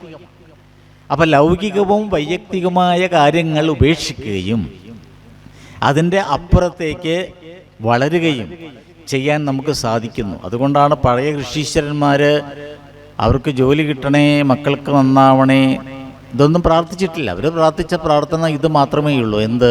തമസോമാ ജ്യോതിർഗമയ, ഇരുട്ടിൽ നിന്ന് വെളിച്ചത്തിലേക്ക് നയിക്കണമേ. കാരണം അറിവ് നേടിക്കഴിഞ്ഞാൽ, ജ്ഞാനം നേടിക്കഴിഞ്ഞാൽ പിന്നെ നമുക്ക് കാര്യം മനസ്സിലായി. ഇരുട്ടത്ത് കിടക്കുന്ന ഒരു കയറ് കണ്ടിട്ട് അത് പാമ്പാണ് എന്ന് സംശയിക്കുന്നിടത്തോളം കാലം നമുക്ക് പരിഭ്രമമാണ്, ഭയമാണ്. ഇരുട്ടത്ത് കിടക്കുന്ന കയറ് പാമ്പല്ല എന്നൊരു തിരിച്ചറിവ് നമുക്ക് എപ്പോൾ ഉണ്ടാകുന്നു? അതോടുകൂടി ഭയമില്ലാതെയാകുന്നു. സ്വച്ഛന്ത നമ്മൾക്ക് വിഹരിക്കാൻ സാധിക്കും. പക്ഷേ ആ ഭയമില്ലാതിരിക്കാൻ എന്ത് വേണം? ഒരു തിരിച്ചറിവ് അവിടെ ആവശ്യമാണ്. ഏതാ തിരിച്ചറിവ്? അത് കയറാണ്, പാമ്പല്ല. അതാണ് തിരിച്ചറിവ്. ഈ തിരിച്ചറിവ് കിട്ടാൻ എന്ത് വേണം? ഒരു വെളിച്ചം നമുക്ക് വേണം. ആ വെളിച്ചമാണ് ഒന്നുകിൽ ടോർച്ചോ അല്ലെങ്കിൽ വേറെ ഏതെങ്കിലും വെളിച്ചം എടുത്ത് നമ്മൾ നോക്കിക്കഴിഞ്ഞാൽ നമുക്കത് അറിയും, അല്ലെങ്കിൽ അറിയില്ല. അപ്പം ഈ വെളിച്ചത്തെയാണ് മഹർഷിമാർ പറഞ്ഞത് ജ്ഞാനമാകുന്ന വെളിച്ചം. അസതോമാ സദ്ഗമയ, അജ്ഞാനത്തിൽ നിന്നും എന്നെ ജ്ഞാനത്തിലേക്ക് നയിക്കണമേ. അറിവില്ലായ്മയാണ് നമ്മുടെ ചുറ്റും. ഈ അറിവില്ലായ്മയിൽ നിന്നും അറിവിലേക്ക് നയിക്കുമ്പോൾ നാം അറിയുന്ന ഈ അറിവുകളൊക്കെ നമ്മുടെ ഇത്തരത്തിലുള്ള സ്വാർത്ഥപരമായിട്ടുള്ള വികാരങ്ങൾ ചവിട്ടി മെതിച്ച് കടന്നു പോകും. എന്നിട്ടും നമുക്ക് വേദന ഉണ്ടാവില്ല. കാരണം എന്താ? സ്വാർത്ഥതയുടെയും അപ്പുറത്തേക്ക് നമ്മൾ എത്തിപ്പോവുകയാണ്. നിസ്വാർത്ഥമായ ഒരു തലത്തിലേക്ക് നമ്മൾ ക്രമേണ ചുവട് വയ്ക്കുന്നു. അപ്പോൾ നിസ്വാർത്ഥമായ ഒരു തലത്തിലേക്ക് ചുവട് വയ്ക്കുന്നതോടുകൂടി ലോകത്തിൻ്റെ യഥാർത്ഥമായ ഭാവം നമുക്ക് അറിയാൻ സാധിക്കുന്നു. ഈ ലോകം തന്നെ എത്ര നിസ്വാർത്ഥമാണ് എന്നൊന്ന് ആലോചിച്ച് നോക്കൂ. ഒരു പൂവ് വിരിയുന്നു, അത് ഗന്ധം പൊഴിക്കുന്നു, അതിൽ പൂമ്പൊടി ഉണ്ടാകുന്നു, പക്ഷെ പൂവ് അതൊന്നും ഭക്ഷിക്കുന്നില്ല. അതൊക്കെ ഏതൊക്കെയോ പാറ്റകളും പൂമ്പാറ്റകളും വണ്ടുകളും വന്ന് അതൊക്കെ എടുത്തു കൊണ്ടുപോകുന്നു. ലോകം എത്ര നിസ്വാർത്ഥമാണ്. പുഴ കടലിൽ ചെന്ന് ചേരുന്നത്തോളം പുഴ നിറഞ്ഞ് കവിഞ്ഞ് ഒഴുകുന്നു, ശുദ്ധമായ ജലവുമായിട്ട് ഒഴുകുന്നു. പുഴ ഒരിക്കലും വെള്ളം കുടിക്കുന്നില്ല, നമുക്ക് വെള്ളം തരുന്നു. ആകാശത്തിൽ നിന്നും താഴേക്ക് പതിക്കുന്ന ശുദ്ധമായ ജലം മഴയായിട്ട് നമുക്ക് തരുന്നു. ഈ പ്രകൃതി മുഴുവനും നിസ്വാർത്ഥമാണ്. പക്ഷെ മനുഷ്യനോ, ഈ പ്രകൃതിയുടെ ഒരു സന്താനമാണ് മനുഷ്യൻ. പക്ഷെ മനുഷ്യൻ കൂടുതൽ സ്വാർത്ഥനാണ്. മറ്റുള്ളവൻ, എൻ്റെ കാര്യം നന്നായില്ലെങ്കിലും മറ്റുള്ളവനെ തന്നെക്കാട്ടിലും അധപ്പതിക്കണം എന്നുള്ളൊരു ചിന്തയാണ്. തൻ്റെ കാര്യം അഖിലം നടക്കണം, തൻ്റെ ഭാര്യാസുതരും സുഖിക്കണം, അന്യരാകെ അതിഖിന്നരാവണം, തന്നെ വന്ന് അനുദിനം വണങ്ങണം. ഇതൊരു കവി എഴുതിയതാണ്. കുറ്റിപ്പുറത്ത് കേശവൻ നായരാണോ എന്നെനിക്കൊരു സംശയം, വ്യക്തമായിട്ട് അറിയില്ല. അദ്ദേഹം എഴുതിയൊരു 4 വരി കവിതയാണ്. തൻ്റെ കാര്യം അഖിലം നടക്കണം, തൻ്റെ ഭാര്യാസുതരും സുഖിക്കണം, അന്യരാകെ അതിഖിന്നരാകണം, തന്നെ വന്ന് അനുദിനം വണങ്ങണം. സ്വാർത്ഥതയുടെ പരമകാഷ്ഠയാണ്. ഈ തലത്തിൽ എല്ലാവരും ചിന്തിക്കുന്നു. അപ്പോൾ ലോകം മുഴുവനും ഈ സ്വാർത്ഥതയിലാണ്. യുദ്ധം പോലും ഈ സ്വാർത്ഥതയിലാണ് ലോകം. ഇപ്പം നാം കാണുന്ന രാജ്യങ്ങൾ തമ്മിലുള്ള യുദ്ധം പോലും അവരവരുടെ എണ്ണയ്ക്ക് വേണ്ടിയിട്ടും അവരവരുടെ ധാതുദ്രവ്യങ്ങൾക്ക് വേണ്ടിയിട്ടുമൊക്കെയാണ്. ഇപ്പം നിക്ഷിപ്ത താല്പര്യങ്ങൾ സംരക്ഷിക്കുന്നതിനാണ്. ഈ ലോകം അങ്ങനെ ആയിരുന്നില്ല ഒരു കാലത്ത്. വിശാലമായ ഒരു വീക്ഷണം നമുക്ക് രാമായണം തരുന്നു. എന്നിട്ട് പറയുന്നു, സഗര നരപതി തനയരന്നെ വളർക്കയാൽ സാഗരമെന്നു ചൊല്ലും ഇതെല്ലാവരും. തദഭിജനഭവനറികരാമൻ തിരുവടി തസ്യ കാര്യാർത്ഥമായി പോകുന്നതും ഇവനിടയിൽ ഒരു പതനമന അവനില്ലതിൽ കാരണാൽ ഇച്ഛയാൽ പൊങ്ങിത്തളർച്ച തീർത്തിയിടണം. യാത്ര ഹനുമാൻ തുടരുമ്പോഴാണ് മറ്റൊരു അത്ഭുതമുണ്ടായത്. സുരസ ഹനുമാനെ അനുഗ്രഹിച്ച് അവിടെ നിന്ന് പോയി. രണ്ടാമത് വീണ്ടും ഒരു മാർഗവിഘ്നം ഉണ്ടാവുകയാണ്. മൈനാകം എന്നു പേരായ ഒരു പർവ്വതം കടലിൻ്റെ അടിയിൽ നിന്നും ഉയർന്നു വരികയാണ്. മൈനാകം പറയുന്നു, എൻ്റെ പുറത്തിരുന്ന് കുറച്ച് വിശ്രമിച്ച് പോയാൽ മതി, നല്ല പഴങ്ങളും ഒക്കെയുണ്ട്, അതൊക്കെ കഴിച്ച് വിശപ്പൊക്കെ മാറ്റി ആ തടാകത്തിൽ നിന്ന് നല്ല വെള്ളമൊക്കെ കുടിച്ച് ക്ഷീണമൊക്കെ തീർത്ത്, അല്ലയോ ഹനുമാനെ അങ്ങ് പോയിക്കോളൂ, ഞാൻ കടലിൻ്റെ അടിയിലാണ് കഴിയുന്നത്. സാഗരം എന്ന കടലിന് മറ്റൊരു പേരുണ്ട്. സഗര രാജാവിൻ്റെ പുത്രന്മാർ പരിപാലിച്ചതുകൊണ്ട് സാഗരം എന്നുള്ള പേര് വന്നു. ആ കഥയിലേക്കൊന്നും ഞാൻ കിടക്കുന്നില്ല, അതൊന്നും രാമായണത്തിൽ പറയാത്ത കഥകളാണ്. സഗര രാജാവ് എങ്ങനെയാണ് സമുദ്രം ഉണ്ടാക്കിയത് എന്നൊക്കെ, അതൊക്കെ ഭാഗവതത്തിലുണ്ട്. ഭാഗവതം എടുക്കുമ്പോൾ നമുക്കത് പറയാം. ഏതായാലും ഈ മൈനാകം കടലിൽ നിന്ന് ഉയർന്നു വന്നു. കാരണം ചിറകുള്ള പർവ്വതമാണ് മൈനാകം. എല്ലാ പർവ്വതങ്ങൾക്കും ചിറകുണ്ടായിരുന്നു ഒരു കാലത്ത് എന്നാണ്. ഈ ചിറകടിച്ചുകൊണ്ട് പർവ്വതങ്ങൾ പറക്കുകയും എവിടെയെങ്കിലും ചെന്നിരിക്കുകയും അതിൻ്റെ അടിയിൽ പെട്ട് അനവധി ആളുകൾ മരിക്കുകയും ചെയ്യുന്ന ഒരു കാലമുണ്ടായിരുന്നു. അതൊന്നും നിങ്ങൾ വിഭാവനം ചെയ്തു നോക്കൂ. ചിറകുള്ള പർവ്വതങ്ങൾ പറന്ന് പറന്ന് പോവുക, ഇഷ്ടമുള്ളിടത്ത് ഇരിക്കുക, അതിൻ്റെ അടിയിൽപ്പെട്ട് ഗ്രാമങ്ങളൊക്കെ ഇല്ലാതെയാവുക, അങ്ങനെയുള്ള ഒരു ഗ്രഹം ഒന്നാലോചിച്ച് നോക്കൂ. ഉണ്ടായിക്കൂടാ എന്നില്ല. കാരണം ഒരുപാട് ഗ്രഹങ്ങൾ കണ്ടുപിടിച്ചിട്ടുണ്ട്. സൗരയൂഥങ്ങൾ തന്നെ ഒരുപാടുണ്ട്. ഏതെങ്കിലും സൗരയൂഥത്തിൽ ഏതെങ്കിലും ഒരു ഗ്രഹം അങ്ങനെ ഉണ്ടാകുമോ? പർവ്വതങ്ങൾ പാറിപ്പോകുന്ന ഗ്രഹം പറയാൻ പറ്റില്ല. കാരണം ഒരു ഗ്രഹം ഇപ്പോൾ കണ്ടുപിടിച്ചത് എന്താണെന്ന് വെച്ചാൽ അവിടെ വജ്രമഴ പെയ്യുന്നു എന്നുള്ളതാണ്. മഴ പെയ്തുകൊണ്ടേയിരിക്കുകയാണ് അവിടെ. 24 മണിക്കൂറും മഴയാണ്. പക്ഷെ പെയ്യുന്ന മഴ എന്താ? ഉരുളൻ കല്ലുകളാണ്. അത് വജ്രമാണ്. അതൊന്ന് ചെറിയൊരു കല്ലെടുത്ത് ഇവിടെ കൊണ്ടുവന്നാൽ മതി, കോടിക്കണക്കിന് രൂപ വില കിട്ടും ഒരു ചെറിയൊരു കല്ലിന്. അപ്പോൾ എല്ലാവരും വിചാരിക്കും, അയ്യോ ആ ഗ്രഹം എവിടെ, എന്നപ്പം അവിടെ ഒന്ന് പോവായിരുന്നു, ഒരു കല്ലെങ്കിലും പറക്കി വരാമായിരുന്നു. എത്രയോ പ്രകാശവർഷം അകലെ മനുഷ്യായുസ്സിൽ അവിടെ എത്താൻ പറ്റില്ല. ബഹിരാകാശത്ത് വെച്ചിട്ടുള്ള ഒരു ദൂരദർശിനി ഉപയോഗിച്ചുകൊണ്ടാണ് എത്രയോ പ്രകാശവർഷം അകലെയുള്ള ഗ്രഹത്തെ കണ്ടുപിടിച്ചത്. അവിടെ മനുഷ്യജീവനൊന്നുമില്ല. അപ്പം ഇങ്ങനെയുള്ള ഏതെങ്കിലും ഒരു ഗ്രഹത്തിൽ പർവ്വതങ്ങൾ മാറിപ്പോകുന്നുണ്ടോ എന്നൊന്നും പറയാൻ പറ്റില്ല. അങ്ങനെയുള്ള ഗ്രഹങ്ങളുണ്ടാവാം. പക്ഷെ രാമായണം അത് വിഭാവനം ചെയ്തു എന്നുള്ളത് വേറെ കാര്യം. എന്നിട്ട് പറയുന്നു, ഈ മൈനാകം പറയുന്നു, ഞാനിങ്ങനെ പാറിപ്പോവുമ്പോൾ എന്ത് ചെയ്യുമെന്ന് വെച്ച് കഴിഞ്ഞാൽ, ഈ ഇന്ദ്രൻ വജ്രായുധം പ്രയോഗിച്ചിട്ട് പർവ്വതങ്ങളുടെ ചിറകൊക്കെ അരിഞ്ഞു വീഴ്ത്തി, പാറിപ്പോവണ്ട എന്ന് വിചാരിച്ചിട്ട്. പക്ഷേ മൈനാകത്തിന് ചിറകുണ്ടായിരുന്നു. ഈ മൈനാകത്തെ വായു ഭഗവാൻ തന്നെയാണ് സമുദ്രത്തിൻ്റെ അടിയിൽ ഒളിപ്പിച്ചു വെച്ചത്. മേരുവിൻ്റെ കുട്ടിയാണ് മൈനാകം, മഹാമേരുവിൻ്റെ. അപ്പം മഹാമേരു, പിന്നെ അതേപോലെ തന്നെ വായു ഭഗവാൻ, സമുദ്രം, ഇവർ 3 പേരും ഒരു കൂട്ടുകെട്ടാണ്. അവരെല്ലാവരും കൂടി ഒത്തുചേർന്ന് വരുണനും മഹാമേരുവും അതേപോലെ തന്നെ വായു ഭഗവാനും ചേർന്ന് മൈനാകത്തെ കടലിൻ്റെ അടിയിൽ ഒളിപ്പിച്ചു വെച്ചു. ഹനുമാൻ കടലിന് മീതെ വരുന്നത് കണ്ടപ്പോൾ മൈനാകത്തിന് തോന്നി, എന്തായാലും പോകുന്നത് ദേവകാര്യത്തിനല്ലേ, ശ്രീരാമചന്ദ്രൻ്റെ കാര്യത്തിനല്ലേ, എന്തെങ്കിലും ഒരു ഉപകാരമായിക്കോട്ടെ എന്നാണ്. അതിനൊരു കാര്യം ചെയ്താൽ അതിനൊരു പ്രത്യുപകാരം ചെയ്യണ്ടേ. മൈനാകം ഒരു പ്രത്യുപകാരം ചെയ്തതാണ്. പാറി വന്ന് തൻ്റെ ആതിഥ്യം സ്വീകരിച്ചിട്ട് പോയാൽ മതി എന്ന് പറഞ്ഞു. ഇവിടെ ഹനുമാൻ അതിന് നിന്നില്ല. ഹനുമാൻ വേഗം അവിടെ അത് നിൽക്കാതെ, അല്ല, മഹാമേരുവിൻ്റെ പുത്രനല്ല മൈനാകം. ഇവിടെ പറയുന്നുണ്ട് ഹിമശിഖരി തനയൻ അഹം എന്നാണ്. ഹിമാലയത്തിൻ്റെ പുത്രനാണ്. അവിടെ തെറ്റുപറ്റിയത്, അതൊന്ന് തിരുത്തണം. ഹിമാലയത്തിൻ്റെ പുത്രനാണ് മൈനാകം.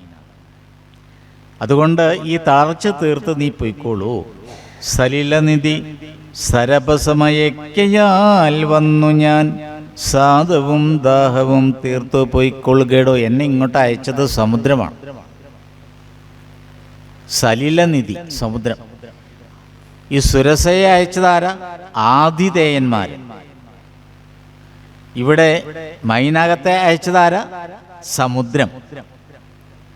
അപ്പോൾ രാമകാര്യം സാധിക്കാൻ വേണ്ടിയിട്ട് ഈ പഞ്ചഭൂതങ്ങളും പ്രകൃതിയും എല്ലാം സഹായകരമായിട്ട് തീരുന്നൊരു കാഴ്ച രാമായണത്തിൽ നമുക്ക് കാണാൻ സാധിക്കും.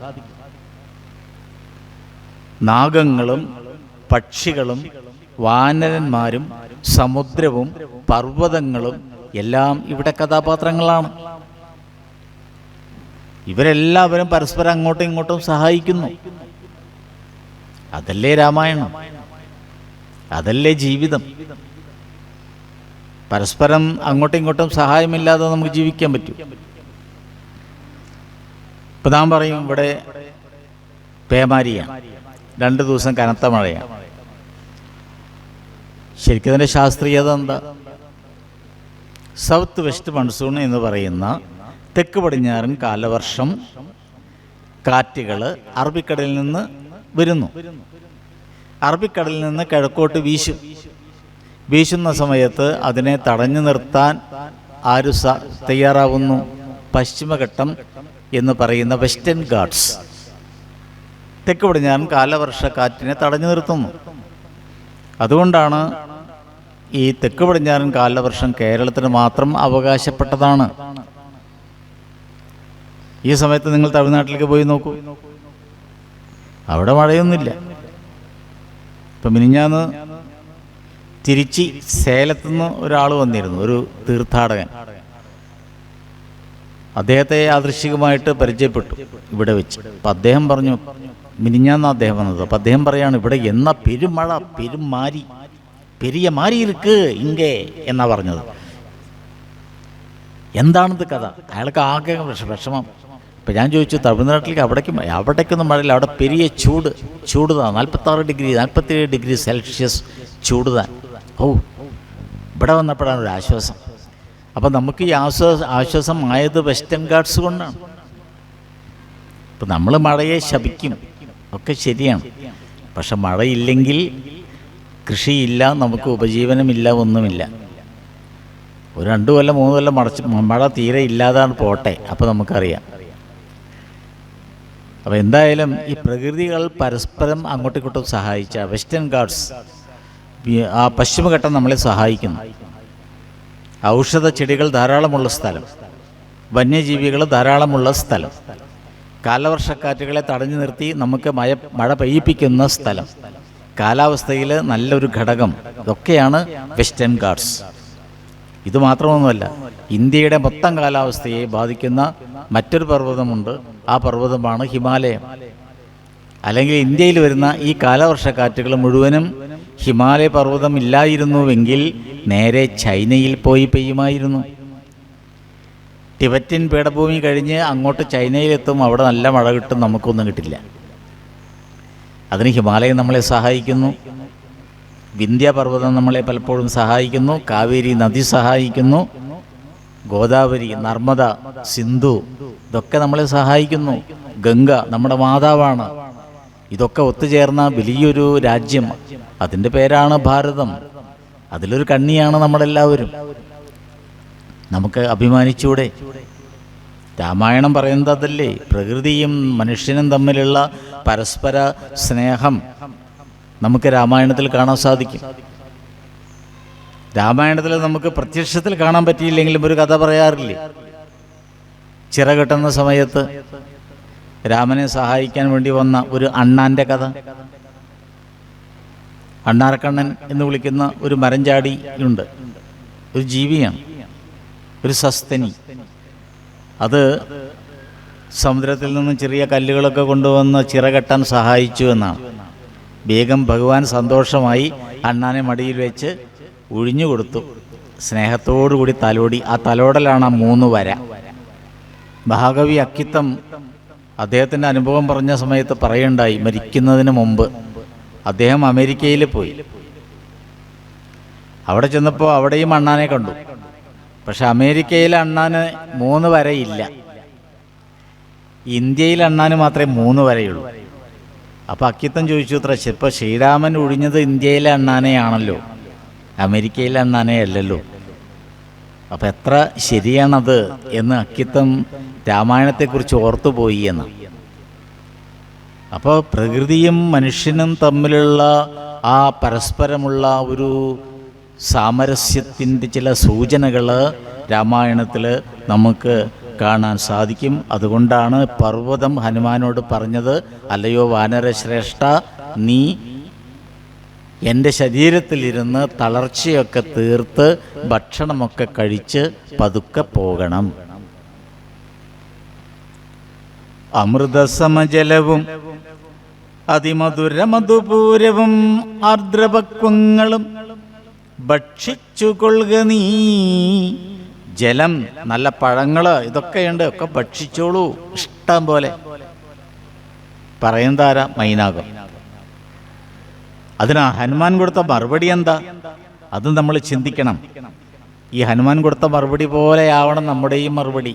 ആര് നമ്മോട് ചോദിച്ചാലും നമ്മളോടും ചോദിക്കും, മൈനാകം ചോദിച്ച മാതിരി പലരും ചോദിക്കും. അവരൊക്കെ നമുക്ക് മൈനാകം എന്ന് വിളിക്കാം. ഒരു വീട്ടിൽ ചെന്നു, ആ വീട്ടിലുണ്ടൊരു മൈനാകം. ആ മൈനാകം നമ്മളോട് പറയും, എന്താ പറയാ? ചായ കാപ്പിയോ വേണ്ട അല്ലേ? എന്താ ഉണ്ടാക്കേണ്ടത്? സ്ക്വാഷ് വേണോ, ചായ വേണോ, കാപ്പി വേണോ, എന്താ വേണ്ടത്? അപ്പോൾ നമ്മൾ ഹനുമാൻ പറഞ്ഞ മാതിരി പറയണം. പക്ഷെ അത് പലപ്പോഴും പറയാറില്ല അല്ലേ? ചായയാണോ കാപ്പിയാണോ എന്താ വേണ്ടത് ചോദിച്ചാൽ എനിക്ക് കാപ്പി മതി, ഒരു വാക്ക് പറഞ്ഞാൽ മതി. എന്നാൽ ആ ദിവസം ആ ഒരു വീട്ടിൽ നിന്ന് ഒറ്റ കാപ്പി മാത്രമേ കിട്ടുള്ളൂ, പിന്നെ വീട്ടിൽ ചെന്നാൽ കാപ്പി കിട്ടില്ല. സുഹൃത്തുക്കളൊക്കെ പലരും ഉണ്ടാവും നമുക്ക്. മൈനാകം ചോദിക്കുന്ന പോലെ ചോദിക്കും സുഹൃത്തുക്കൾ, അല്ല ഒരു ചായ കുടിച്ച് പോവാം, വരണോ? അപ്പോൾ നമ്മൾ പറയും വേണ്ട എന്ന് പറഞ്ഞാൽ മതി, കാര്യം കഴിഞ്ഞു. എന്നാൽ വീണ്ടും പിന്നെയും നമുക്ക് ആ വിളി കേൾക്കാം. വേണ്ടാന്ന് പറഞ്ഞാൽ പിറ്റേ ദിവസം നമ്മളെ വിളിക്കും. നേരെ മറിച്ച് ആരെങ്കിലും ഒരാൾ വിളിച്ചു, അല്ല ചായ കുടിക്കാൻ വരണോ, എന്താ വരണോ, പിന്നെ നമ്മളെ കണ്ട ആൾ ഓടി ഓടിക്കും. കുടിച്ച് കഴിഞ്ഞാലും അതന്നെ അവസ്ഥ. ചായ കുടിച്ചു കഴിഞ്ഞാൽ പൈസ കൊടുക്കണ്ടേ? ചായക്കടയിലൊക്കെ ആകുമ്പോഴേ പൈസ കൊടുക്കാൻ നേരത്ത് ചില ആൾക്കാർക്ക് ഒരു ലോക്യം പറച്ചിലുണ്ട്, ഞാൻ കൊടുക്കണോ? ചായ കുടിച്ചു കഴിഞ്ഞാൽ ഒരുമിച്ചിട്ട് ചായ കുടിക്കാൻ പോയിട്ട് ചായ എന്നാൽ ഞാൻ കൊടുക്കട്ടെ, ആൾക്ക് കൊടുത്താൽ പോരെ, നമ്മളോട് പെർമിഷൻ ചോദിക്കണം. അതിൻ്റെ അർത്ഥം എന്താ? കൊടുക്കാൻ മനസ്സില്ല, അതല്ലേ? അങ്ങനത്തെ ചോദിക്കുന്ന ആൾക്കാരോട് നിങ്ങൾ എന്ത് ചെയ്യണം? അതെന്താ ഞാൻ കൊടുക്കട്ടെ എന്ന് ചോദിക്കുമ്പോൾ നിങ്ങൾ എന്ത് ചെയ്യണം? എന്നാ കൊടുത്തോളൂ, അതിനിപ്പോൾ എന്താ കൊടുത്തോളൂ. പക്ഷെ നമ്മുടെ മര്യാദയ്ക്ക് എന്താ പറയാ? വേണ്ട വേണ്ട വേണ്ട. അപ്പം എന്തായി? അയാളൊരു മര്യാദ കാണിക്കുകയും ചെയ്തു, നമ്മളെ മര്യാദയും കാണിച്ചു. അപ്പോൾ മൈനാകത്തിൻ്റെ മര്യാദയായി, ഹനുമാൻ്റെ മര്യാദയായി. ശരിക്കും അവിടെ അതല്ല വേണ്ടത്. ഹനുമാൻ കൊടുക്കണ മാതിരി ഒരു അടിയാണ്ട് കൊടുക്കണം. ചികിടത്തൊന്നും അടിക്കരുത് കേട്ടോ, അങ്ങനത്തെ അടിയല്ല ഉദ്ദേശിച്ചത്. എന്താ അടി? അവൻ്റെ പോക്കറ്റ് കാലിയാക്കി മാറ്റുക. ഇപ്പോൾ ബസ്സിലൊക്കെ പോകുമ്പോൾ ഇഷ്ടംപോലെ അനുഭവിക്കുന്നുണ്ടായിട്ടുണ്ട്. ഞാൻ കൊടുക്കണോ, ഞാൻ കൊടുക്കട്ടെ, ബസ് ചാർജ് ഞാൻ കൊടുക്കട്ടെ എന്ന് ചോദിക്കും ബസ്സിൽ പോകുമ്പോൾ. പക്ഷെ എന്ന് വെച്ചെങ്കിൽ സ്ത്രീകളൊക്കെ രക്ഷപ്പെട്ടു. കാരണം പ്രിയദർശിനിയൊക്കെ ആണെന്നുണ്ടെങ്കിൽ ചോദിക്കില്ല, കയറേണ്ടിയിരുന്നാൽ എവിടേക്കാ ബസ് ഏതുവരെ പോവും, അതുവരാണ്ട് പോട്ടെ.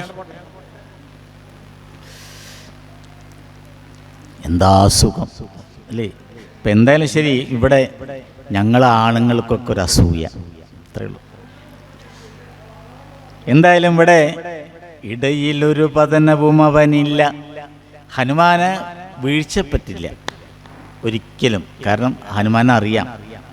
ഇത് ചോദിച്ചപ്പോൾ ഹനുമാൻ പറഞ്ഞു, ഇത് ശരിയല്ല. ഏത്? അലമലമിതരുതരുതു രാമകാര്യാർത്ഥമായി ആശു പോകും വിധം പാർക്കരുതെങ്ങുമേ പെരുവഴിയിലെ ശനശയനങ്ങൾ ചെയ്യുന്നതും പേർത്തു മറ്റൊന്നു ഭാവിക്കയെന്നുള്ളതും അനുചിതമിതറികരുകുലതിലക കാര്യങ്ങൾ അൻപോടു സാധിച്ചൊഴിഞ്ഞരുതൊന്നോമേ അലമലമിതരുതരുതു. ഹനുമാൻ പറഞ്ഞത് അതാണ്. വേണ്ട വേണ്ട വേണ്ട, അലം അലം അലം, അരുതരുത്, മതി മതി മതി, അതാണ് വാക്കിൻ്റെ അർത്ഥം. അലം അലം എന്ന് പറഞ്ഞതാ, മതി മതി, ഇനി വേണ്ട എന്നാണ് അലം അലം. ഇപ്പോൾ ഭക്ഷണമൊക്കെ അങ്ങനെ വിളമ്പി കൊടുക്കുക, സദ്യ ഒക്കെ വിളമ്പി കൊടുക്കുമ്പോൾ മതി മതി എന്നുള്ളത് കുറച്ചും കൂടി നല്ല സംസ്കൃതത്തിൽ പറയാമെന്ന് വിചാരിച്ചിട്ട് ഇത് പറഞ്ഞു നോക്കൂ. അലം അലം അലം അലം അലം എന്ന് പറഞ്ഞാൽ എന്താ വിളമ്പ്? അപ്പോൾ ഇതേപോലെ അലമലമിതരുതരുതു രാമകാര്യാർത്ഥമായി ആശു പോകുന്നു. ഞാൻ രാമൻ്റെ കാര്യവുമായിട്ട് പോവാണ്. എനിക്ക് എൻ്റെ കാര്യമല്ല, എൻ്റെ കാര്യമായിട്ടാണ് ഞാൻ പോണത് എങ്കിൽ എനിക്ക് കുടിക്കാൻ ജ്യൂസോ അല്ലെങ്കിൽ സർബത്തോ അല്ലെങ്കിൽ അവിൽ മിൽക്കോ എന്ത് തന്നാലും കുഴപ്പമില്ല, ഫലൂദേ അല്ല എന്ത് തന്നാലും ഞാൻ കുടിക്കും. പക്ഷേ ഞാൻ പോണതിപ്പോൾ ആർക്കാ, എന്തിനു വേണ്ടിയിട്ടാണ്? രാമകാര്യാർത്ഥമായിട്ട് പോവാണ്. അപ്പം അതുകൊണ്ട് പാർക്കരുതെങ്ങുമേ, എവിടെയും താമസിക്കാൻ പാടില്ല. താമസിക്കുക, കുറച്ച് നേരം നമ്മൾ തങ്ങുക, അതിനെയാണ് എന്ത് പറയുക, പാർക്കുക എന്ന് പറയാം. പണ്ടൊക്കെ അങ്ങനെ. എവിടേക്കാണ് പോണത്? ഞാൻ അമ്മായിട്ട് വീട്ടിൽ പോവാണ്. എന്താ അവിടെ? ഞാൻ പാർക്കാൻ പോവുക. ചിലപ്പോൾ അതിൽ നിന്നും ഉണ്ടായ വാക്കാവും പാർക്കിംഗ് ഗ്രൗണ്ട്. പാർക്കിംഗ്, ഞാൻ കൊച്ചേരം താമസിക്കുക, അധികം നേരമൊന്നുമില്ല, പാർക്കരുത്. അങ്ങനെയാണ് പാർക്ക്. കൂടുതൽ നമ്മൾ വീട്ടിൽ താമസിക്കാൻ പാടില്ല. ഏറി കഴിഞ്ഞാൽ ഒരു അരമണിക്കൂർ 1 മണിക്കൂർ കാര്യം കഴിഞ്ഞപ്പോൾ ആ വീട്ടിൽ നിന്ന് പോരണം. ചിലർ പോവില്ല. ഇങ്ങനെ അമ്മായി വർത്താനം പറഞ്ഞ് അവിടെ ഇരുന്ന് എന്തേ എപ്പോഴേ എങ്ങനെ ചോദിച്ച് ഇയാളൊന്ന് പോയി കിട്ടിയാൽ മതി എന്ന് മനസ്സിൽ നമ്മൾ പ്രാവും. പോകാൻ വേണ്ടി പല പ്രചോദനങ്ങളും ചെയ്യും. അല്ല ഇനിയിപ്പോൾ അടുത്ത ബസ് ഇപ്പളാന്നൊക്കെ ചോദിക്കും നമ്മൾ. എന്നാലും ഈ പൊട്ടനെ മനസ്സിലാവില്ല. ഒന്ന് ആലോചിച്ച് നോക്കൂ. അപ്പം അതിൽ നിന്നുണ്ടായതാണ് പാർക്കിംഗ് എന്ന് പലപ്പോഴും എനിക്ക് തോന്നിയിട്ടുണ്ട്. അത് എൻ്റെ ഒരു കണ്ടുപിടുത്താട്ടോ. ഏതായാലും ഇവിടെ എവിടെയും പാർക്കരുത് എന്നാണ് ഹനുമാൻ. പ്രത്യേകിച്ച് ഒരു കാര്യത്തിന് പോകുമ്പോൾ. രാമായണത്തിൽ നിന്ന് പലതും പഠിക്കാണ്ടേ.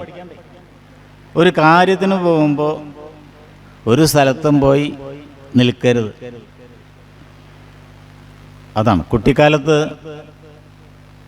പാല് കൊണ്ടുവരാൻ വേണ്ടി പോയി ഞാൻ. പാല് കൊണ്ടുവരാൻ വേണ്ടി പോയിട്ട് തിരിച്ചു വരുമ്പോൾ ഒരു ആട്ടക്കളം തന്നെ കളിയിട്ട്. പണ്ട് ഇന്നത്തെ കളികളൊന്നുമല്ല, അന്ന് കുറേ കൊല്ലം മുമ്പത്തെ കാര്യം പറയണത്. ഈ ആട്ടക്കളം കളിക്കണത് കണ്ടുകൊണ്ട് നിന്നു. പാല് വീട്ടിലെത്താൻ കുറേ വൈകി, എന്നെ കാണാനുമില്ല. അപ്പം മുത്തശ്ശി അമ്മാമ്മയെ പറഞ്ഞയച്ചു. ഇവനെ പാല് കൊണ്ടുവരാൻ വേണ്ടി പറഞ്ഞയച്ചതാണ്, ഇല്ലത്തേക്ക് ആള് വന്നിട്ടില്ല, പോയി നോക്കൂ എന്ന് പറഞ്ഞു. അമ്മാമ്മയാണെങ്കിൽ പട്ടാളത്തിൽ മൂപ്പര് നല്ല ചൂടന. മൂപ്പര് നല്ലൊരു വടിയെടുത്ത് വന്നു. ഇതൊന്നും ഞാൻ അറിഞ്ഞിട്ടില്ല. ഞാൻ ആട്ടക്കളം കളി കണ്ടുകൊണ്ട് ഹരം കുടുങ്ങെന്ന് വിചാരിച്ചിട്ട് ഞാൻ അങ്ങനെ നിൽക്കുക. പെട്ടെന്നുണ്ട് കാലിന് മുകളിൽ എന്തൊരു വേദന. കട്ടപ്പെട്ട ഒരു വള്ളി പോലെ. ഞാൻ ഇങ്ങോട്ട് ഞെട്ടി തിരിഞ്ഞു നോക്കുമ്പോൾ എന്താ നല്ല അടി, നല്ലൊരു തെച്ചിക്കൊമ്പോണ്ടാണ് പൊട്ടിച്ചത്. ഓടി. എവിടേക്കാണ് ഓടണം? ഇവിടെ പാടാവും. ഞാൻ തോന്നും ഇടുക്ക് പാവാത്രം എടുക്കുന്നു. ഞാൻ അതവിടെ വെച്ചിട്ട് ഓടണം. അപ്പോൾ ഇതാണ് പറഞ്ഞത്. അതിൽ നിന്ന് എനിക്ക് പലത് ഞാൻ ഇതിങ്ങനെ ആലോചിക്കുമ്പോൾ എപ്പോഴും ഞാൻ അത് ആലോചിക്കും. നമ്മളൊരു കാര്യത്തിനാണ്ട് പറഞ്ഞയച്ചാൽ പിന്നെ വഴിക്കിൽ വല്ലതും കണ്ടു നിൽക്കുക, വല്ലതും കേട്ട് നിൽക്കുക, ഏതായാലും വീട്ടിലേക്ക് കയറുക, അവിടെ പോയി വർത്താനം പറഞ്ഞിരിക്കുക, അമ്മായി പഞ്ചായത്ത് പറഞ്ഞ് ഇതൊന്നും വേണ്ട. നമ്മളെ കാര്യം കഴിയുക, തിരിച്ചു പോരുക, അത്രയേ ഉള്ളൂ. കല്യാണത്തിനൊക്കെ ക്ഷണിക്കാൻ ചെന്ന് കഴിഞ്ഞാലുണ്ട്, അയ്യോ കുടുങ്ങിപ്പോവും. ചില വീട്ടിൽ ചെന്നാൽ നമ്മൾ ക്ഷണിക്കുക. ചിലരൊക്കെ കൊണ്ടുപോയണ്ടല്ലോ. കല്യാണത്തിന് ക്ഷണിക്കാൻ പോകുമ്പോൾ നമ്മൾ ഒറ്റയ്ക്ക് പോയാൽ മതി, ആരും കൂടെ കൊണ്ടുവരരുത്.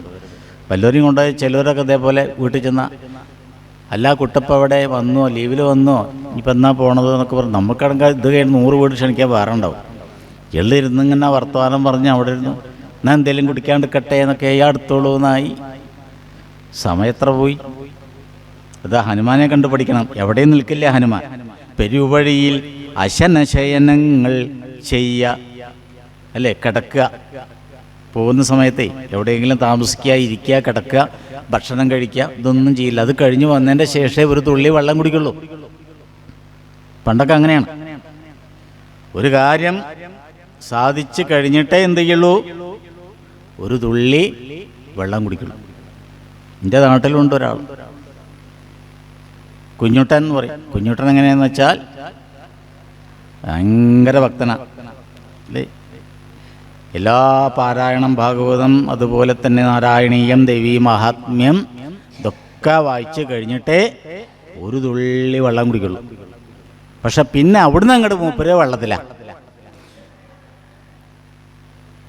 അനുചിതമിതറിക രഘുകുലതിലക കാര്യങ്ങളമ്പോടു സാധിച്ചൊഴിഞ്ഞരുതൊന്നുമേ. ഭഗവാൻ ശ്രീരാമചന്ദ്രൻ്റെ കാര്യങ്ങൾ ഒഴികെ മറ്റ് കാര്യങ്ങളൊന്നും ചെയ്യാൻ അത് പാടില്ല. അത് അനുചിതമാണ്, ഉചിതമല്ല.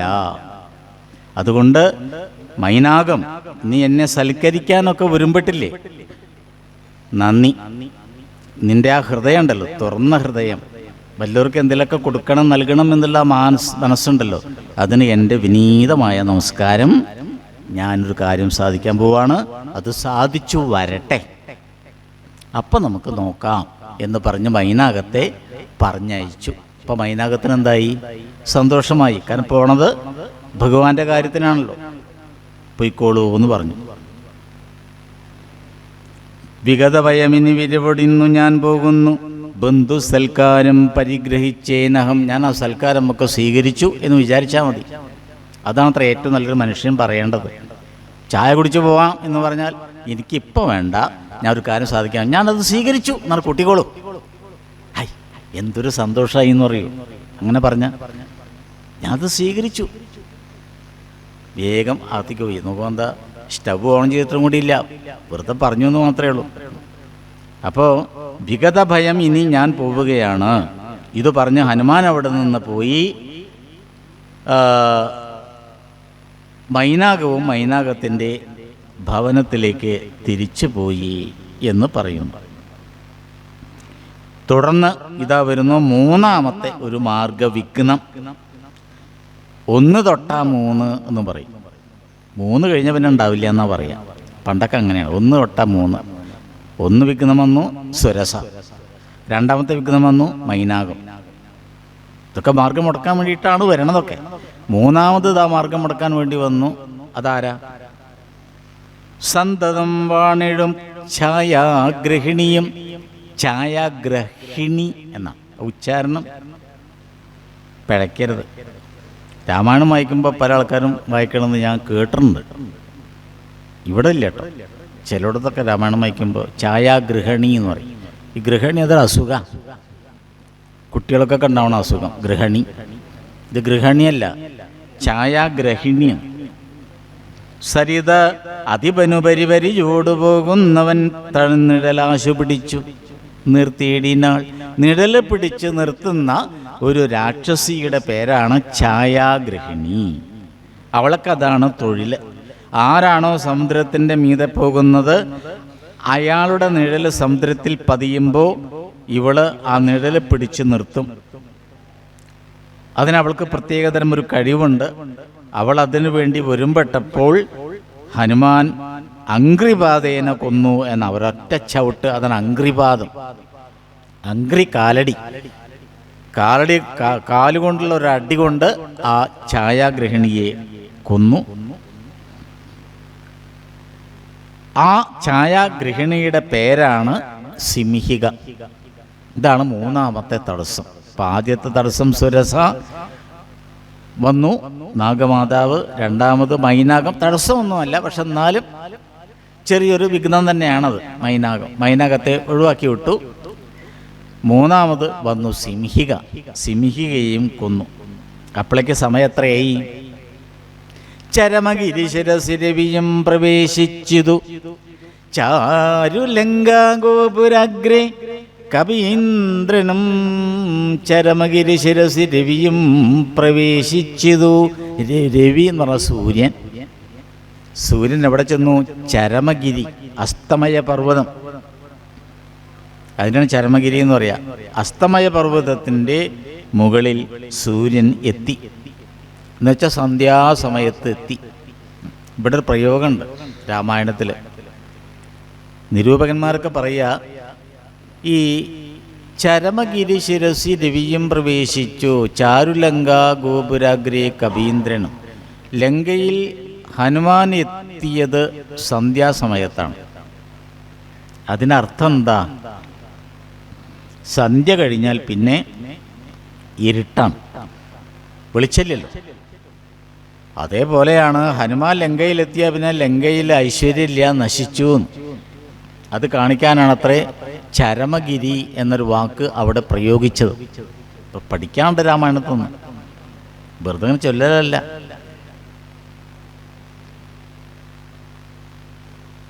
എന്നിട്ട് അവിടുന്ന് ഞാൻ നോക്കി കണ്ടു, തെക്ക് ഭാഗത്ത് കടലിലാണ്, കടലിൻ്റെ നടുവിലാണ് അതിമനോഹരമായിരിക്കുന്ന ലങ്കാ നഗരം. അനവധി കുസുമങ്ങളൊക്കെയുള്ള പൂന്തോട്ടങ്ങളുണ്ട്, മരങ്ങളുണ്ട്, വള്ളികൾ. ആ പൂന്തോട്ടത്തിലൊക്കെ പക്ഷികൾ, മൃഗങ്ങൾ. സ്വർണ്ണ നിറത്തിലുള്ള ആ കൊട്ടാരം അങ്ങനെ കണ്ടു എന്നാണ്. എവിടെയാണ് ആ കൊട്ടാരം നിൽക്കുന്നത്? ത്രികുടാചലത്തിൻ്റെ മുകളിൽ. ത്രികുടാചലത്തിൻ്റെ അവിടെ നിന്ന് നോക്കിയാണ് കാണാം. അപ്പോൾ ഹനുമാൻ അതിൻ്റെ മുകളിൽ ത്രികുടാചലോപരി മാരുതി എന്നാണ്. ആ ത്രികുടാചലത്തിൻ്റെ മുകളിൽ കയറി മാരുതി ഇങ്ങനെ നോക്കുമ്പോഴാണ് അതിമനോഹരമായിരിക്കുന്ന ലങ്കാ ഗോപുരം ഇങ്ങനെ കാണുന്നത്. കനകവിരചിതമതിൽ കിടങ്ങും. സ്വർണം കൊണ്ടാണ് കൊട്ടാരം. കിടങ്ങുകളുണ്ട്. ആ കിടങ്ങുകൾ കടന്ന് അങ്ങോട്ട് ചെല്ലാൻ വളരെയധികം പ്രയാസമാണ്. എങ്ങനെ ഞാൻ അങ്ങോട്ട് കടക്കും എന്ന് ഹനുമാൻ മനസ്സിലങ്ങനെ വിചാരിച്ചു എന്നാണ്. പത്മനാഭൻ തന്നെ ധ്യാനിച്ചു മേവിനാൻ. ലങ്കയിലേക്ക് കടക്കാൻ ഒരു വഴി അലയോ ജഗദീശ്വര പത്മനാഭസ്വാമി കാണിച്ചു തരണേ എന്ന് പ്രാർത്ഥിച്ചു. അങ്ങനെ രാത്രി സമയത്ത്, അപ്പോഴേക്ക് രാത്രിയായി, അസ്തമയം കഴിഞ്ഞു, പിന്നെ രാത്രിയാണ്. രാത്രിയായപ്പോൾ നിശിതമസി നിശിചരപുരേ കൃഷരൂപനായി നിർജ്ജനദേശേ കടപ്പനെന്നോർത്തവൻ നിജമനസി നിശിചരകുലാരിയെ ധ്യാനിച്ചു നിർജ്ജരവൈരിപുരം ഗമിച്ചിടിനാൻ. രാത്രിയിൽ എങ്ങനെ ലങ്കയിലെത്തും? അതിനുവേണ്ടി വളരെയധികം മെലിഞ്ഞ ശരീരത്തോടുകൂടി ശരീരം അങ്ങോട്ട് ചെറുതാക്കി. എന്നിട്ടോ നിജമനസി സ്വന്തം മനസ്സിൽ നിശിചരകുലാരിയെ ധ്യാനിച്ചു. ആരാ നിശിചരകുലാരി? ഭഗവാൻ. നിശിചരന്മാരാരാ? രാത്രി സഞ്ചാരികളാരാ? രാക്ഷസന്മാര്. ആ രാക്ഷസന്മാരുടെ കുലത്തിൻ്റെ അരി എന്ന് പറഞ്ഞാരാ? ശത്രു. അപ്പം നിശിചരകുലാരി എന്ന് പറഞ്ഞാൽ നിശിചരകുലത്തിൻ്റെ അരി, ശത്രു ഭഗവാൻ ശ്രീരാമചന്ദ്രൻ. ആ ഭഗവാൻ ശ്രീരാമചന്ദ്രനെ തന്നെ മനസ്സിൽ ധ്യാനിച്ചു എന്ന ഹനുമാൻ. ഇനി എങ്ങനെ കിടക്കുന്നറിയില്ലല്ലോ. അങ്ങനെയാണ് ആ ലങ്കയിലേക്ക് അങ്ങോട്ട് കടക്കാൻ ശ്രമിച്ചത്. കടന്നില്ല, കടക്കാൻ വേണ്ടി ശ്രമിച്ചു. കടക്കാൻ വേണ്ടിയിട്ടാണ് ശ്രമിച്ച ആ സമയത്ത് വളരെയധികം തൻ്റെ ശരീരം ചെറുതാക്കി. ഉടൽ കടുകിനൊടു സമമിടത്തുകാൽ മുമ്പിൽ വെച്ച് ഉള്ളിൽ കടപ്പാൻ തുടങ്ങും ദശാന്തര്യേ. എങ്ങനെയാണ്? കടുക് പോലെ തൻ്റെ ശരീരം ചെറുതാക്കി എന്നാണ്. ഏറ്റവും ചെറുതല്ലേ കടുക്? അത്രയൊക്കെ കാണാൻ കഴിയില്ല. രാത്രിയിലൊരു കടുക് മണി കാണാൻ കഴിയും, ടോർച്ച് അടിച്ചാൽ കാണാൻ കഴിയില്ല. തന്നെയുമല്ല, ഹനുമാൻ ലങ്കയിലേക്ക് ചെല്ലുന്നതിന് മുമ്പ് എങ്ങനെ കയറിയത്? ഇടത്തുകാൽ മുമ്പിൽ വെച്ച്. അതെന്താ അങ്ങനെ പറഞ്ഞത്? വൃത്തം തെറ്റുന്നില്ല.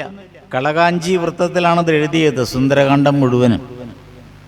വൃത്തം തെറ്റാതെ വേണമെങ്കിൽ എങ്ങനെ എഴുതാം?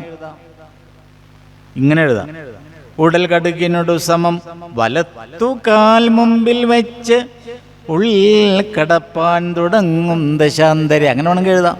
വലത്തുകാൽ മുമ്പിൽ വെച്ച് വൃത്തം തെറ്റില്ല. പക്ഷെ എന്തുകൊണ്ട് എഴുതിയില്ല? ശ്രദ്ധിക്കണം. രാമായണത്തിൽ ഓരോ പ്രയോഗങ്ങളും നമ്മൾ ശ്രദ്ധിക്കണം. ഇടത്തുകാൽ എന്നിവിടെ പറയാൻ കാരണം എന്താ? ആ ഒരു വീടിൻ്റെ ഐശ്വര്യം നശിക്കാൻ ഏറ്റവും നല്ലതാണ് ആ വീട്ടിലേക്ക് ആദ്യമായിട്ട് നമ്മൾ കയറി ചെല്ലുമ്പോൾ ഇടത്തെ കാലും വെച്ച് അങ്ങോട്ട് കയറി ചെല്ലുക. കല്യാണം കഴിഞ്ഞു ഒരു പെൺകുട്ടിയെ കൊണ്ടുവരികയാണ്. ആ പെൺകുട്ടി ആദ്യമായിട്ട് വീട്ടിലേക്ക് വരികയാണ്. അപ്പോൾ ആ പെൺകുട്ടി എങ്ങനെ വരണം? ഇടത്തെ കാല് ആദ്യമായിട്ടുണ്ട് വയ്ക്കുക പാടില്ല. വലത്തെ കാല് വെച്ചിട്ടാണ് ആ വീട്ടിലേക്ക് കയറുക. മനസ്സിലായോ? ഇത് പെൺകുട്ടിക്ക് പറഞ്ഞു കൊടുക്കരുത് ഒരിക്കലും. എന്ത്? ഇടത്തെ കാല് വെച്ച് കയറിക്കഴിഞ്ഞാൽ ആ വീടിൻ്റെ ഐശ്വര്യം നശിക്കും. അതുകൊണ്ടാണ് വലത്തെ കാല് വെച്ച് കയറണത് എന്ന പെൺകുട്ടിയോട് പറയരുത്. പറഞ്ഞു കഴിഞ്ഞാൽ എന്താ? ആ പെൺകുട്ടി ഇടത്തെ കാല് വെച്ചിട്ടേ കയറൂ. എന്തായാലും ഇവിടെ ഒരു വീട്ടിലേക്ക് കയറി ചെല്ലുമ്പോൾ നമ്മളൊക്കെ ശ്രദ്ധിക്കേണ്ട ഒരു കാര്യം, വലതുകാല് വെച്ച് ആ വീട്ടിലേക്ക് കയറുക. എപ്പോൾ കയറി ചെല്ലുമ്പോൾ? ആദ്യമായിട്ട്. പിന്നെ എങ്ങനെ കയറി ചെന്നാലും ഏത് കാല് വെച്ചാലും കാല് വെക്കാതെ കഴിഞ്ഞ് ചെന്നാലും കുഴപ്പമൊന്നുമില്ല. പക്ഷെ ചെല്ലുമ്പോൾ നമ്മളെങ്ങനെ വേണം? വലത്തെ കാല് വെച്ചിട്ടാണ് ചെല്ലുക. അത് ഐശ്വര്യം. ആദ്യത്തെ യാത്ര തുടങ്ങുന്നത് വലത്തെ കാല് വെച്ചിട്ട്. അതുകൊണ്ടാണ് ഇപ്പോൾ ഞാനൊക്കെ ബസ്സിൽ ഇങ്ങോട്ട് വരുന്ന സമയത്ത് ആദ്യ ദിവസം യാത്ര ആദ്യം തുടങ്ങണം. ബസ്സിലാണ് കയറുമ്പോൾ വലത്തെ കാല് വെച്ചിട്ടാണ് കയറുക. അപ്പോൾ ഒരു ഐശ്വര്യമാണ്. ആർക്കാ ഐശ്വര്യം? ആ ബസ്സിലുള്ള മുതലാളിക്ക്, ബസ്സിൻ്റെ ആൾക്ക് ഐശ്വര്യം ആയിക്കോട്ടെ വെച്ചിട്ട് വലത്തെ കാല് വെച്ചിട്ട് കയറും. ഇടത്തെ കാല് വെച്ച് കയറരുത്. കാരണം എന്താ വെച്ചാൽ ഇടത്തെ കാല് വെച്ച് കയറിയാൽ ചിലപ്പോൾ ബസ്സിനെ എടുക്കുക, നമ്മൾ പിന്നിലേക്ക് ബാലൻസ് ഇല്ല, മറിഞ്ഞു വീഴുകയും ചെയ്യും. നമ്മൾ ആരോഗ്യം പോവും, സാമ്പത്തിക നഷ്ടം ഉണ്ടാവും, നമ്മുടെ ഐശ്വര്യക്കട.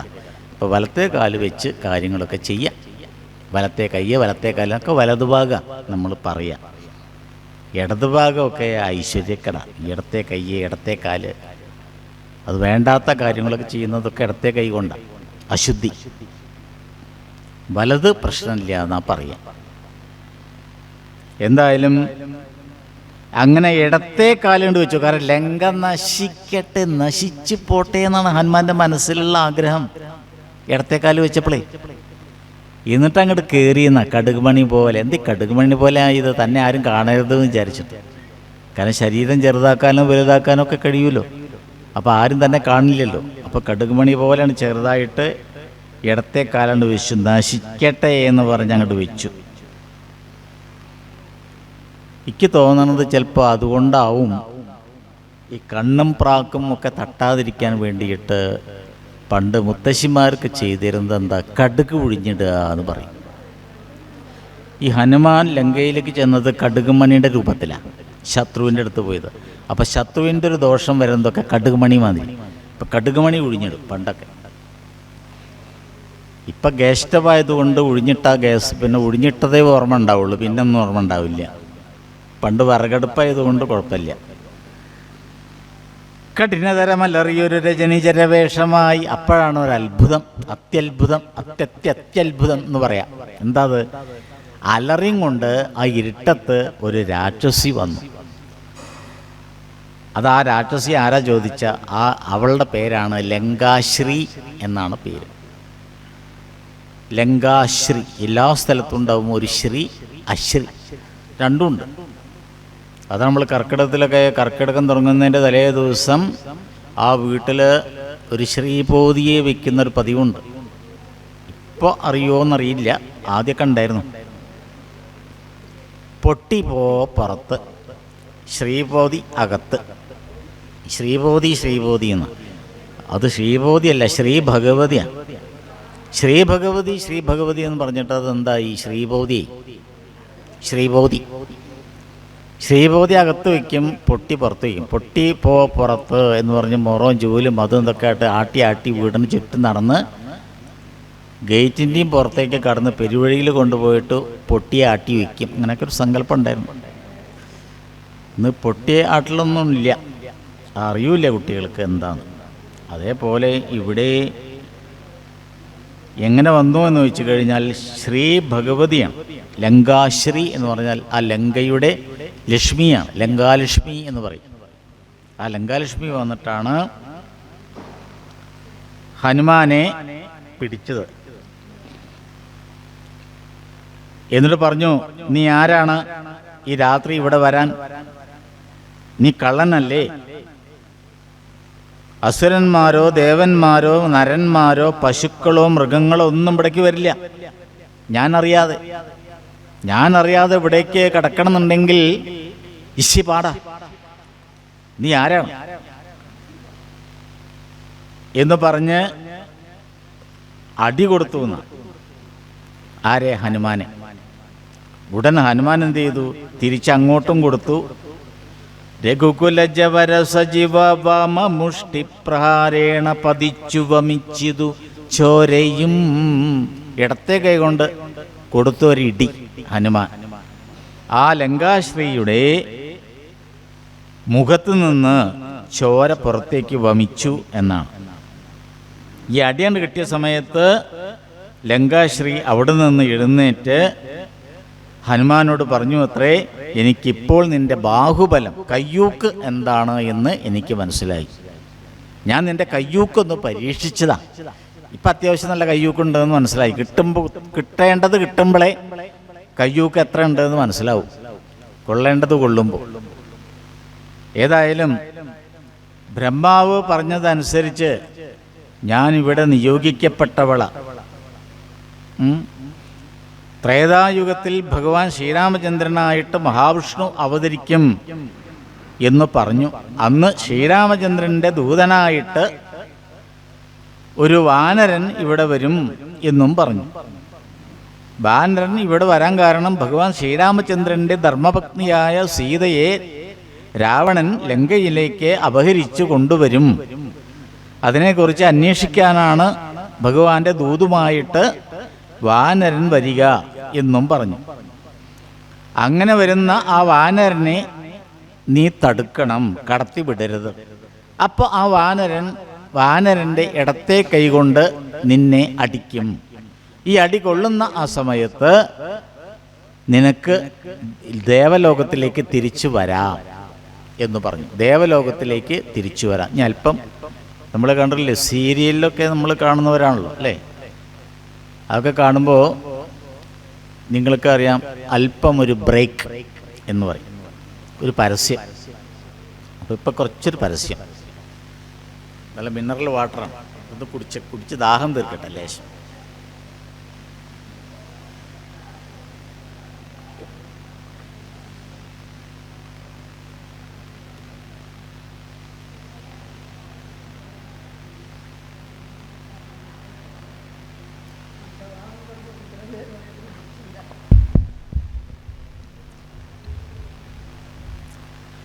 അങ്ങനെ ബ്രഹ്മ ഒരു വരം കൊടുത്തതാണ്. ആ വരം ഇവിടെ സാക്ഷാത്കരിച്ചു. കാരണം ഹനുമാന്റെ കയ്യിൽ നിന്ന്, ഇടത്തെ കയ്യിൽ നിന്ന് അടി കിട്ടിയപ്പോൾ ലങ്കാലക്ഷ്മി പറഞ്ഞു, ഇനി ഞാനിവിടെ താമസിക്കുന്നില്ല, ലങ്കയുടെ ഐശ്വര്യമൊക്കെ പോയി, ഇനി ഞാൻ എൻ്റെ ലോകത്തിലേക്ക് പോവുകയാണ് എന്ന് പറഞ്ഞ് അവിടെ നിന്ന് പോയി. എന്ന് മാത്രമല്ല, സീത എവിടെയാണ് ഇരിക്കുന്നത് എന്നതും ലങ്കാലക്ഷ്മി ഹനുമാനോട് പറഞ്ഞു കൊടുത്തു എന്നാണ്.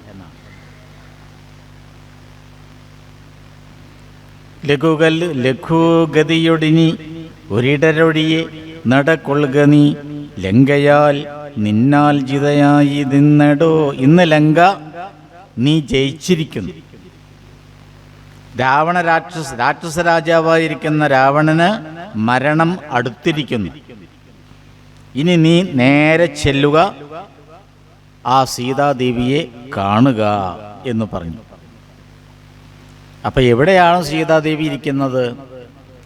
ത്രിദശകുലരിപുദശമുഖാന്തപുരവരെ ദിവ്യലീലാവനെ പാദപസങ്കുലേ നവകുസുമദളസഹിത വിടവിയുത ശിംശപാനാമവൃക്ഷത്തിൻ ചുവട്ടിൽ അതിശുച നിശിചരികൾ നടുവിലടലുടുമരുവിടും നെടോ. നിർമ്മലഗാത്രിയാം ജാനകി സന്തതം. നിർമ്മലഗാത്രിയായിരിക്കുന്ന സീത ഇരിക്കുന്നത് നല്ല ഒരു ഉദ്യാനത്തിലാണ്. അതിമനോഹരമായിട്ടുള്ള ഉദ്യാനം. അതിൽ ഒരു മരമുണ്ട്. ആ മരമാണ് ശിംശപാ മരം. ആ ശിംശപാ മരത്തിൻ്റെ ചുവട്ടിൽ രാക്ഷസ സ്ത്രീകളാ ചുറ്റിലുമുള്ളത്. ചുറ്റിലും രാക്ഷസ സ്ത്രീകൾ അങ്ങനെ ഇരിക്കുകയാണ്. നടുവിൽ കൃശഗാത്രിയായിട്ട് മെലിഞ്ഞ് രാമ രാമ രാമ എന്ന് മാത്രം മനസ്സുകൊണ്ട് വിചാരിച്ച് അവൾ അങ്ങനെ ഇരിക്കുകയാണ്. ത്വരിതമവൾ ചരിതമുടൻ അവനോടറിയിക്കപ്പോയി, അമ്പുതിയും കടന്നമ്പരാന്തേ ഭവാൻ അഖില ജഗദധിപതി രഘൂത്തമൻ പാത്തുമാം അസ്തു തേ സ്വസ്ത്യത്യരത്യുത്തമോത്തം സമേ. അഖില ജഗദധിപതി രഘൂത്തമൻ പാത്തുമാം. ഭഗവാൻ ശ്രീരാമചന്ദ്രനെ തിരിച്ചു വന്ന് കാണണം. സീതാദേവിയെ കണ്ട് കാര്യങ്ങളൊക്കെ പറഞ്ഞു കൊടുത്ത് അങ്കുലിയവും അടയാളവാക്യവും ഒക്കെ പറഞ്ഞ് സാന്ത്വനിപ്പിച്ച് ആശ്വസിപ്പിച്ച് തിരിച്ചു പോവില്ലേ നീ? അങ്ങനെ തിരിച്ചു പോകുമ്പോൾ ഭഗവാനോട് എൻ്റെ വിശേഷം പറയണം കേട്ടോ, എൻ്റെ കാര്യമൊക്കെ പറയണേ. ലങ്കാലക്ഷ്മിയെ കണ്ടു, ലങ്കാലക്ഷ്മിയുടെ ചികിടത്തടിച്ചു, ലങ്കാലക്ഷ്മി അടികൊണ്ട് അവിടെ നിന്ന് വിടവാങ്ങി, ഇതൊക്കെ പറയണം കേട്ടോ എന്ന് പറഞ്ഞു. അപ്പോൾ ഹനുമാൻ ചിരിച്ചുകൊണ്ട് പറഞ്ഞു, അമ്മേ ഞാൻ ഇതൊക്കെ പറയാം, ഉണ്ടായ കാര്യങ്ങളൊക്കെ ഭഗവാനോട് പറയാം. ഭഗവാനോട് എല്ലാ കാര്യങ്ങളും ഞാൻ പറയാറില്ലേ. ഉപ്പ് തൊട്ട് കർപ്പൂരം വരെ എന്തൊക്കെ ഈ ലങ്കായാത്രയിൽ ഉണ്ടായോ അത് മുഴുവനും ഞാൻ പറയും. അമ്മ പറഞ്ഞിട്ടില്ലെങ്കിലും പറയും. കാരണം ഹനുമാൻ അങ്ങനെയാണ്, എന്തും പറഞ്ഞു കൊടുക്കും. ഒരു ദൂതൻ്റെ ഏറ്റവും നല്ല ലക്ഷണമാണ്. വാത്മീകി രാമായണത്തിൽ ദൂതലക്ഷണം പറയുന്നു. അസന്നിഗ്ധം, അവിളംബിതം, അദ്രുതം, ഇതൊക്കെയാണ് ദൂതലക്ഷണം. എന്താണ് അസന്നിഗ്ധം? ഉറച്ചു പറയാം. അവിളംബിതം, തടസ്സം കൂടാതെ പറയാം. കാത്തു നിൽക്കില്ല, കറക്റ്റ് പറയും, കാര്യം മാത്രം പറയും. ഇതൊക്കെ ദൂതലക്ഷണം. ഇത് തന്നെ വിഷവൈദ്യത്തിലും പറയും ദൂതലക്ഷണം. ഈ വിഷവൈദ്യത്തിൽ എന്താ പറയുക? ഇപ്പോൾ പണ്ടൊക്കെ പാമ്പ് കടിച്ചു എന്ന വിവരം നാട്ടുവൈദ്യനെ അറിയിക്കും. പണ്ടൊക്കെ അങ്ങനെയാണ്. അന്ന് ഇത്ര മാത്രം ഹോസ്പിറ്റലുകളൊന്നുമില്ല. അപ്പോൾ ദൂതന്മൂരി നിവർന്നു കൈ കുടകിലും ശുഷ്കം മരം ചാരിലും വ്യഗ്രം പൂണ്ടു നടക്കിലും വിവശനായി മിണ്ടായികിലും നിന്ദിതം. ഇതാണ് ദൂതലക്ഷണം. അതായത് പാമ്പ് കടിച്ചു എന്ന് പറയാൻ വേണ്ടി വൈദ്യരെ വിളിക്കാൻ ഒരാളെ പറഞ്ഞേക്കും. അയാൾ പരിഭ്രമിച്ചു കൊണ്ടാണ് വരിക. കറികളെപ്പോഴാണ് മരിക്കാന്നറിയില്ലല്ലോ. പാമ്പ് കടിച്ചതല്ലേ, നല്ല കരിമൂർഖനാ കടിച്ചതേ. അപ്പോൾ വിവരം പറയാൻ വേണ്ടിയിട്ട് ഓടി ഓടി കതച്ച് വരും. അപ്പം ലക്ഷണം നോക്കും. വൈദ്യരെ മുറുക്കിയും കൊണ്ട് ഇങ്ങനെ ഇരിക്കുകയോ, ആ നെറ്റില പൊട്ടിച്ച് അതിൻ്റെ ആ തലപ്പ് ഇവിടെ ഇങ്ങനെ നെറ്റിലമുള്ള ഇവിടെ ഇങ്ങനെ വെച്ചിങ്ങനെ ഇരിക്കുന്ന സമയത്ത് ആ ദൂതൻ വരിക. അപ്പോൾ ദൂതനെ അങ്ങനെ നോക്കും. ഈ ദൂതൻ്റെ മട്ടും ഭാവവും ഒക്കെ കണ്ടിട്ടാണ് ഈ മൂർഖൻ്റെ വിഷം ഇറങ്ങുമോ ഇറങ്ങില്ലേ എന്ന് വൈദ്യര് പറയുക. അങ്ങനെയാണ്. അപ്പോൾ ദൂതൻ മൂരി നിവർന്നു കൈ കുടകിലും, ഈ ദൂതൻ ഓടി വരിക, എന്നിട്ട് പരിഭ്രമിച്ചു കൊണ്ടുവരിക, മുഖത്ത് പരിഭ്രമം കാണാം. അപ്പോൾ വൈദ്യർക്ക് പറയാം എന്ത്? വിഷം ഇറങ്ങില്ല. വിവശനായി മിണ്ടായികിലും, ഒന്നും മിണ്ടാതെ നിൽക്കുക പേടിച്ചിട്ട്. എന്താ ഉണ്ടായത് എന്ന് വൈദ്യർ ചോദിക്കുക. അപ്പോൾ ഇള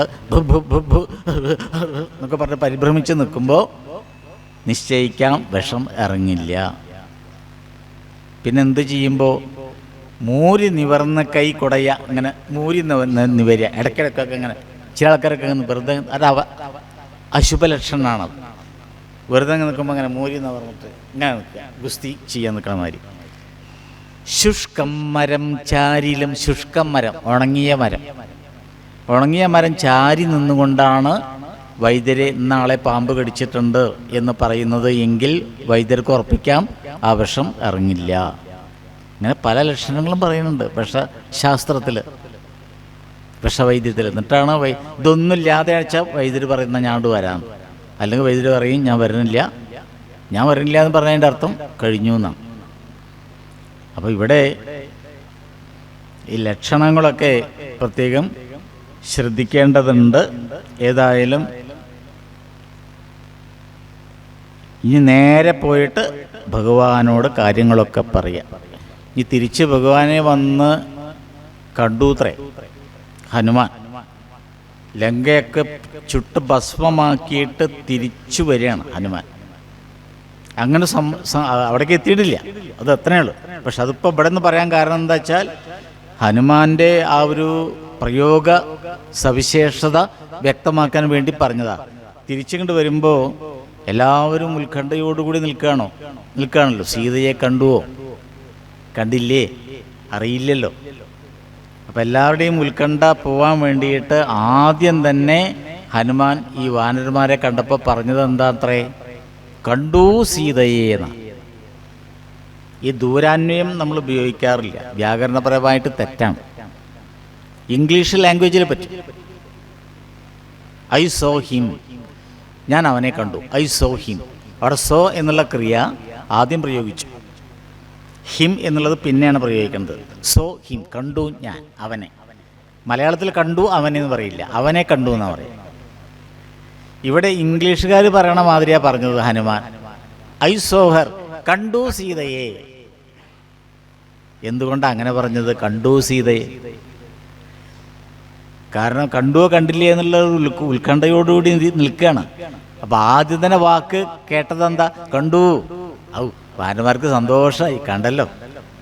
പിന്നെയാണ് സീതയെ കണ്ടു എന്ന് പറഞ്ഞത്. അപ്പം ആ ഉത്കണ്ഠ ഇങ്ങോട്ട് ആദ്യം തന്നെ തീർക്കാൻ വേണ്ടി അതാ പറഞ്ഞത്. ഹനുമാൻ്റെ വാക്കുകളൊക്കെ ഹനുമാൻ സൂക്ഷിച്ചുപയോഗിക്കുന്ന ആളാണ്.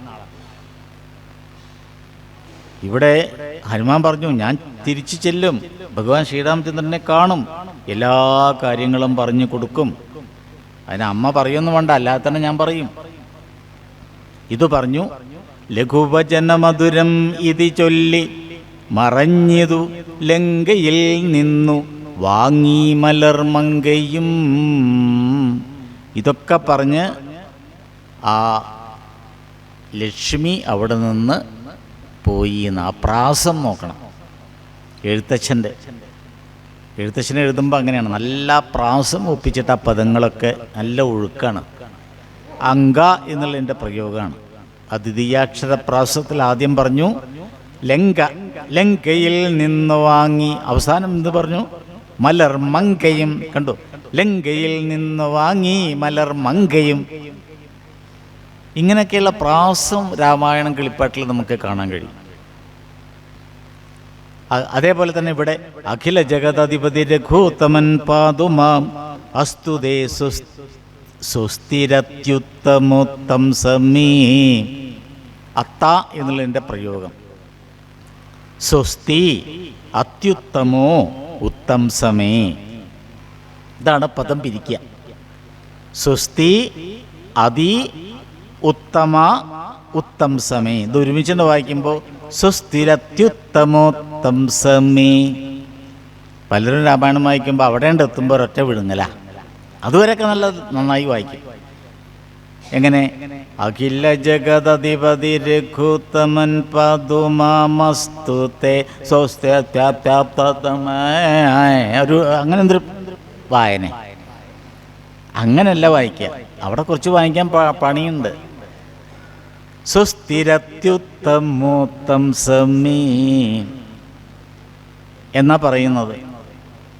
ഹനുമാനെക്കുറിച്ച് സുരസ പറയുന്ന വാക്കാ. നീ പോകൂ, പോയിട്ട് വിവരങ്ങളൊക്കെ പറയൂ. അവസാനം സീതയെക്കുറിച്ച് പറഞ്ഞല്ലോ. സീത ഇന്ന ഉദ്യാനത്തിലുണ്ട്, ചുറ്റും രാക്ഷസ സ്ത്രീകൾ ഇരിക്കുകയാണ് എന്നൊക്കെ പറഞ്ഞു കൊടുത്തുല്ലോ. ഉദകനിധി നടുവിൽ മരുവും ത്രികൂടാദ്രിമേൽ ഉല്ലംഘിതേബ്ദൗ പവനാത്മജന്മനാ ജനക നരപതി പരമകൾക്കും ദശാസ്യനും ചെമ്മീ വിറച്ചിതു വാമഭാഗം തുലോം. ലങ്കയിലേക്ക് എത്തിയപ്പോഴേക്ക് രണ്ട് കാര്യം ഉണ്ടായിന്ന. ഇതും ദൂതലക്ഷണം പോലെയുള്ള ഒരു ലക്ഷണമാണ്.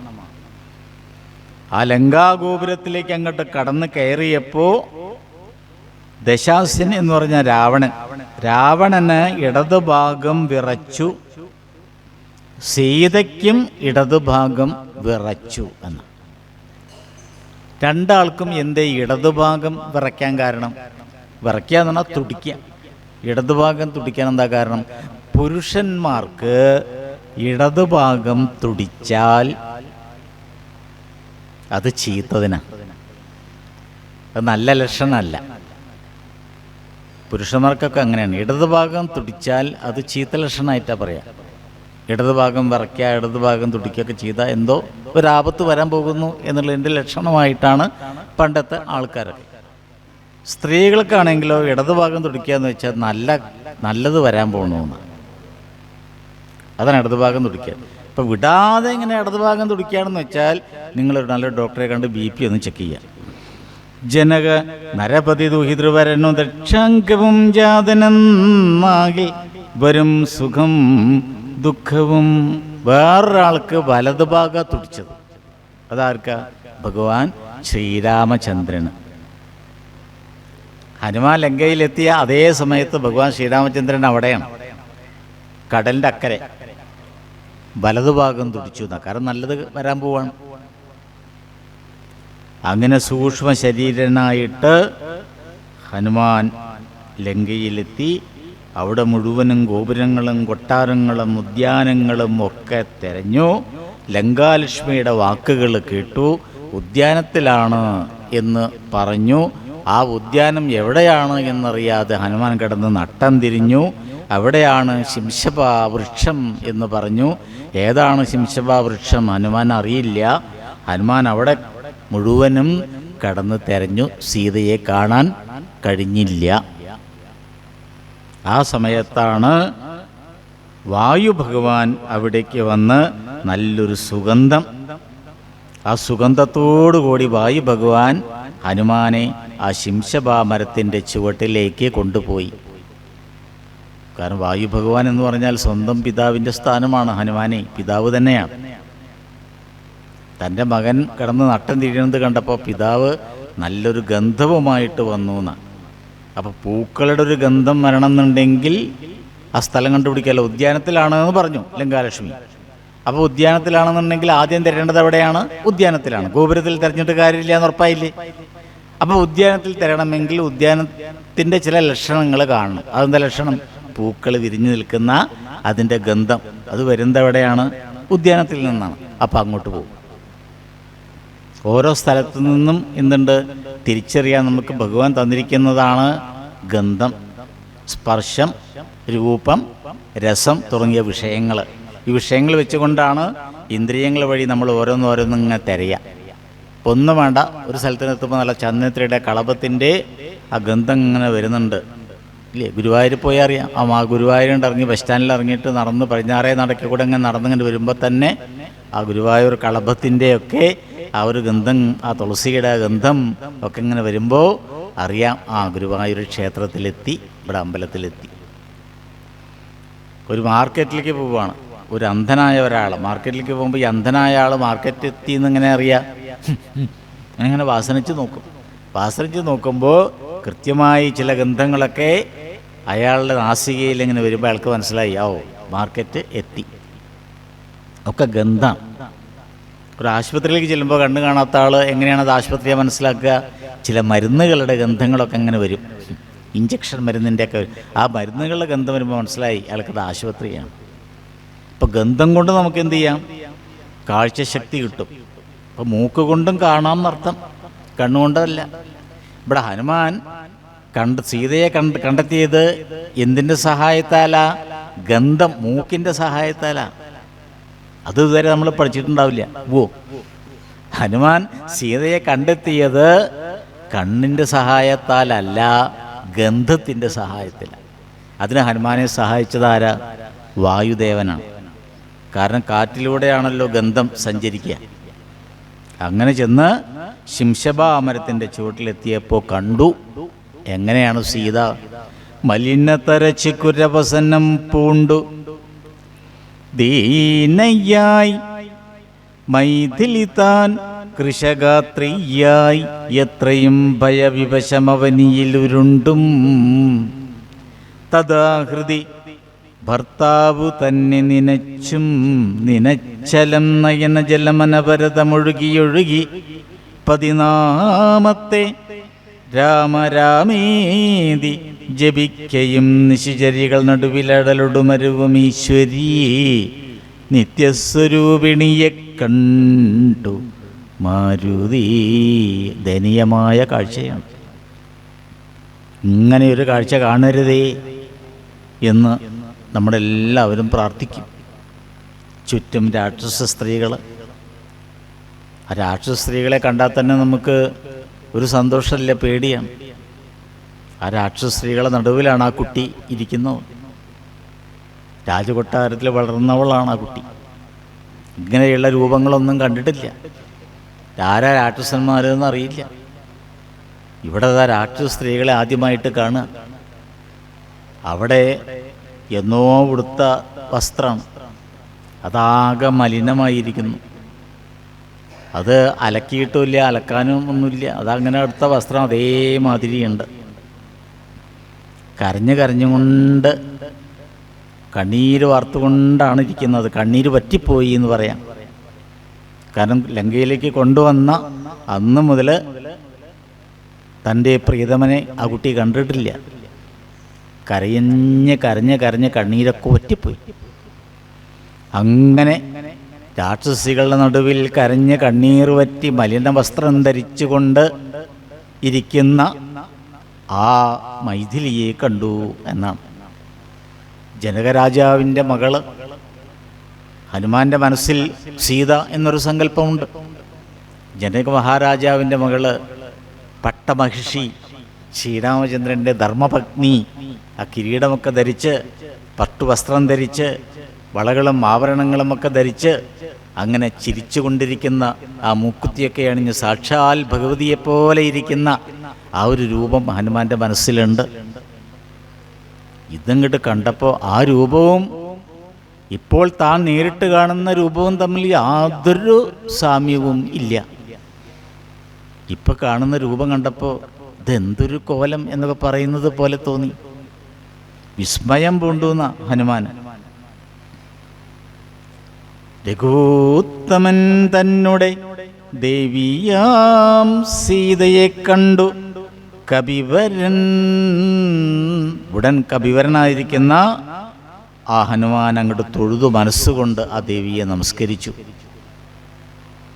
കമലമകളഖില ജഗദീശ്വരി തന്നുടൽ കണ്ടേൻ കൃതാർത്ഥോസ്മ്യഹം കൃതാർത്ഥോസ്മ്യഹം ദിവസകുലകുലപതി രഘോത്തമൻ കാര്യവും ദീനതയെന്നിയെ സാധിച്ചിരുന്നു ഞാൻ. ഓ, കണ്ടുകിട്ടി, സന്തോഷമായി. എന്തൊരു സന്തോഷമായി എന്ന് പറയൂ ഹനുമാന്. ഞാൻ കൃതാർത്ഥനായി കൃതാർത്ഥനായി കൃതാർത്ഥനായി എന്നങ്ങനെ പറഞ്ഞു. നമ്മളൊരു യാത്രയ്ക്ക് പോവുകയാണ്. യാത്രയ്ക്ക് പോകുന്ന സമയത്ത് നമ്മുടെ കൂട്ടത്തിലുള്ള ഒരാൾ കൂട്ടം തെറ്റി, കാണാനില്ല. കൂട്ടം തെറ്റി നമ്മളിങ്ങനെ അന്വേഷിച്ച് അവസാനം അയാളെ കണ്ടു കിട്ടിയാൽ എന്തൊരു സന്തോഷമാവും ഇല്ലേ? കണ്ടുകൊണ്ട് കിട്ടിയാൽ എവിടെയായിരുന്നു ഇത്രയും നേരം, എന്തൊരു സന്തോഷം. ദേഷ്യം വരുന്നുണ്ടോ സന്തോഷം വരുന്നുണ്ടോ എന്താ ഒന്നും പറയാൻ വയ്യ. അത്രയും സ്നേഹവാത്സല്യം നമ്മൾ ആ സമയത്ത് പ്രകടിപ്പിക്കും. അതേപോലെ ആ സമയത്താണ് രാവണൻ അവിടേക്ക് വരുന്നത് ഹനുമാൻ കണ്ടത്. പെട്ടെന്നൊരു ബഹളം. ഹനുമാൻ ഇതിങ്ങനെ നോക്കി നിൽക്കുക സീതയെ. അപ്പോഴൊരു ബഹളം കേട്ടു, ഒരു കോലാഹലം. ഈ അടുത്ത് പത്രത്തിൽ ഒരു വാർത്ത വായിച്ചപ്പോഴാണ് ഈ വാക്കിൻ്റെ ഒരു തമാശ എനിക്ക് മനസ്സിലായത്. ഈ കോലാഹലം. ഈ കേരളത്തിൽ അങ്ങനെ ഒരു സ്ഥലമുണ്ടെന്ന് എനിക്കപ്പോൾ മനസ്സിലായി. ഇടുക്കി ജില്ലയിൽ ഉരുൾപൊട്ടി. എവിടെ ഉരുൾപൊട്ടിയത്? ആ സ്ഥലത്തിൻ്റെ പേര് കോലാഹലമേട് എന്നാണ്. കോലാഹലമേട് എന്ന സ്ഥലത്തിൻ്റെ പേര്. അപ്പോൾ ആ സ്ഥലത്തിൻ്റെ പേര് വരാൻ കാരണം എന്തായിരിക്കും? ചിലപ്പോൾ അവിടെ കോലാഹലം വല്ലതും ഉണ്ടായിട്ടുണ്ടാവും, ബഹളം ഉണ്ടായിട്ടുണ്ടാവും ചിലപ്പോൾ. കോലാഹലം, ആകൊരു കോലാഹലം. അതേപോലെ ആകൊരു കോലാഹലം ഇവിടെ രാവണൻ വരികയാണ്. അതിൻ്റെ ശബ്ദം ഒരു കിലുകിലാരവം, കുട്ടും കുരവിയും ഒക്കെയായിട്ട് വിസ്മയത്തോടുകൂടി ഹനുമാൻ അങ്ങനെ നോക്കി നിൽക്കുകയാണ്. ഈ രാവണനെയാണ് നമ്മൾ രാവണൻ്റെ ഒരുപാട് മുഖങ്ങളുണ്ടെന്നാണ്. ഈ രാവണൻ്റെ മുഖമാണ് അഴകിയ രാവണൻ എന്ന് പറയാം. ചില പുരുഷന്മാർ ഇതേപോലെ രാവണൻ്റെ വേഷം കെട്ടാറുണ്ട്. രാവണൻ്റെ വേഷം കെട്ടുന്ന പുരുഷന്മാരെ പറയുന്ന പേരാണ് അഴകിയ രാവൺ. എന്നുവെച്ചാൽ സ്ത്രീ സദസ്സിലേക്ക്, സ്ത്രീകളൊക്കെ കൂടുതലുള്ള സ്ഥലത്തേക്ക് ഒക്കെ പോകുമ്പോൾ ചിലർ ഈ അഴകിയ രാവണന്മാരായിട്ട് പോകുന്നു. പൗഡറൊക്കെ ഇട്ട് കുറച്ച് മേക്കപ്പൊക്കെ നടത്തി എങ്ങനെയാണോ പോകേണ്ടത് അതേമാതിരിയൊക്കെ പോയി. ഈ രാവണനും അങ്ങനെയാണ്. കാരണം ഇവിടെ പറയുന്നു അസുരസുര നിശിചരവരാങ്കനാവൃന്ദവും അത്ഭുതമായുള്ള ശൃംഗാരവേഷവും ദശവദനൻ അനവരതം മകതളിരിലുണ്ടു. ശൃംഗാരവേഷം എന്നാ, അങ്ങനെ ഒരു വേഷമുണ്ടോ? ഭയാനകം, ബീഭത്സം, ശൃംഗാരം, ഹാസ്യം, ഇതൊക്കെ നവരസങ്ങളാണ്. അതിലത്തെ ഒരു രസമാണ് ശൃംഗാരം. ഈ ശൃംഗാര വേഷം ധരിച്ചിട്ടാണ് രാവണൻ അവിടേക്ക് വന്നത്. അപ്പം കാണുന്നവർക്ക് രാവണൻ ഒരു ശൃംഗാരൻ, അഴകിയ രാവണനാണ്. പക്ഷെ ഉള്ളിൻ്റെ ഉള്ളിൽ രാവണൻ എന്താ ചിന്തിക്കുന്നത് എന്നറിയോ? തൻ്റെ ദേഹനാശം എന്നാണ് വരിക ഭഗവാന്? ഭഗവാനെ എന്നാ തനിക്ക് കാണാൻ പറ്റുക? ശ്രീരാമചന്ദ്ര, അങ്ങയെ ഒന്ന് കാണണം, അങ്ങയുടെ പാതാരവിന്ദങ്ങളിൽ വീണ് നമസ്കരിക്കണം, തനിക്ക് മുക്തി വേണം. അപ്പോൾ ഉള്ളിൻ്റെ ഉള്ളിൽ അധ്യാത്മരാമായണത്തിലെ രാവണൻ ഭക്തനാണ്. ഇതാണ് വാത്മീകി രാമായണവും അധ്യാത്മരാമായണവും തമ്മിലുള്ള വ്യത്യാസം. ശ്രദ്ധിക്കണം. വാത്മീകി രാമായണത്തിലെ രാവണൻ 100% വില്ലനാണ്. അധ്യാത്മരാമായണത്തിലെ രാവണൻ പുറമേക്ക് വില്ലനാണെങ്കിലും ഉള്ളിൻ്റെ ഉള്ളിൽ ഭക്തനാണ്. ഇതുമാത്രം പറഞ്ഞ് ഇന്നത്തെ ഈ പാരായണ പ്രഭാഷണം ഇവിടെ അവസാനിപ്പിക്കുകയാണ്. ബാക്കി ഭാഗം നാളെ വായിച്ച് സമർപ്പിക്കാം. ഹനുമാൻ രാവണ സഭയിൽ വരെ വായിക്കേണ്ടതുണ്ട്. അത് നമുക്ക് നാളെ അത് പ്രഭാഷണം നടത്താം. സർവത്ര ശ്രീരാമനാമസങ്കീർത്തനം. ജയ ജയ രാമ രാമ. പൂർവം രാമതപോവനാനിഗമനം മത്വാ മൃഗം കാഞ്ചനം വൈദേഹീഹരണം ജടായുമരണം സുഗ്രീവ സംഭാഷണം ബാലീ നിഗ്രഹണം സമുദ്രതരണം ലങ്കാപുരീ മർദ്ദനം പശ്ചാത് രാവണകുംഭകർണനിധനം ഏതദ്ധി രാമായണം. കായേന വാചാ മനസേന്ദ്രിയൈർവാ ബുദ്ധ്യാത്മനാ വാ പ്രകൃതേ സ്വഭാവാൽ കരോമി യദ്യത് സകലം പരസ്മൈ നാരായണായേതി സമർപ്പയാമി. സർവമംഗളമംഗല്യേ ശിവേ സർവാർത്ഥസാധികേ ശരണ്യേ ത്ര്യംബകേ ഗൗരി നാരായണി നമോസ്തുതേ.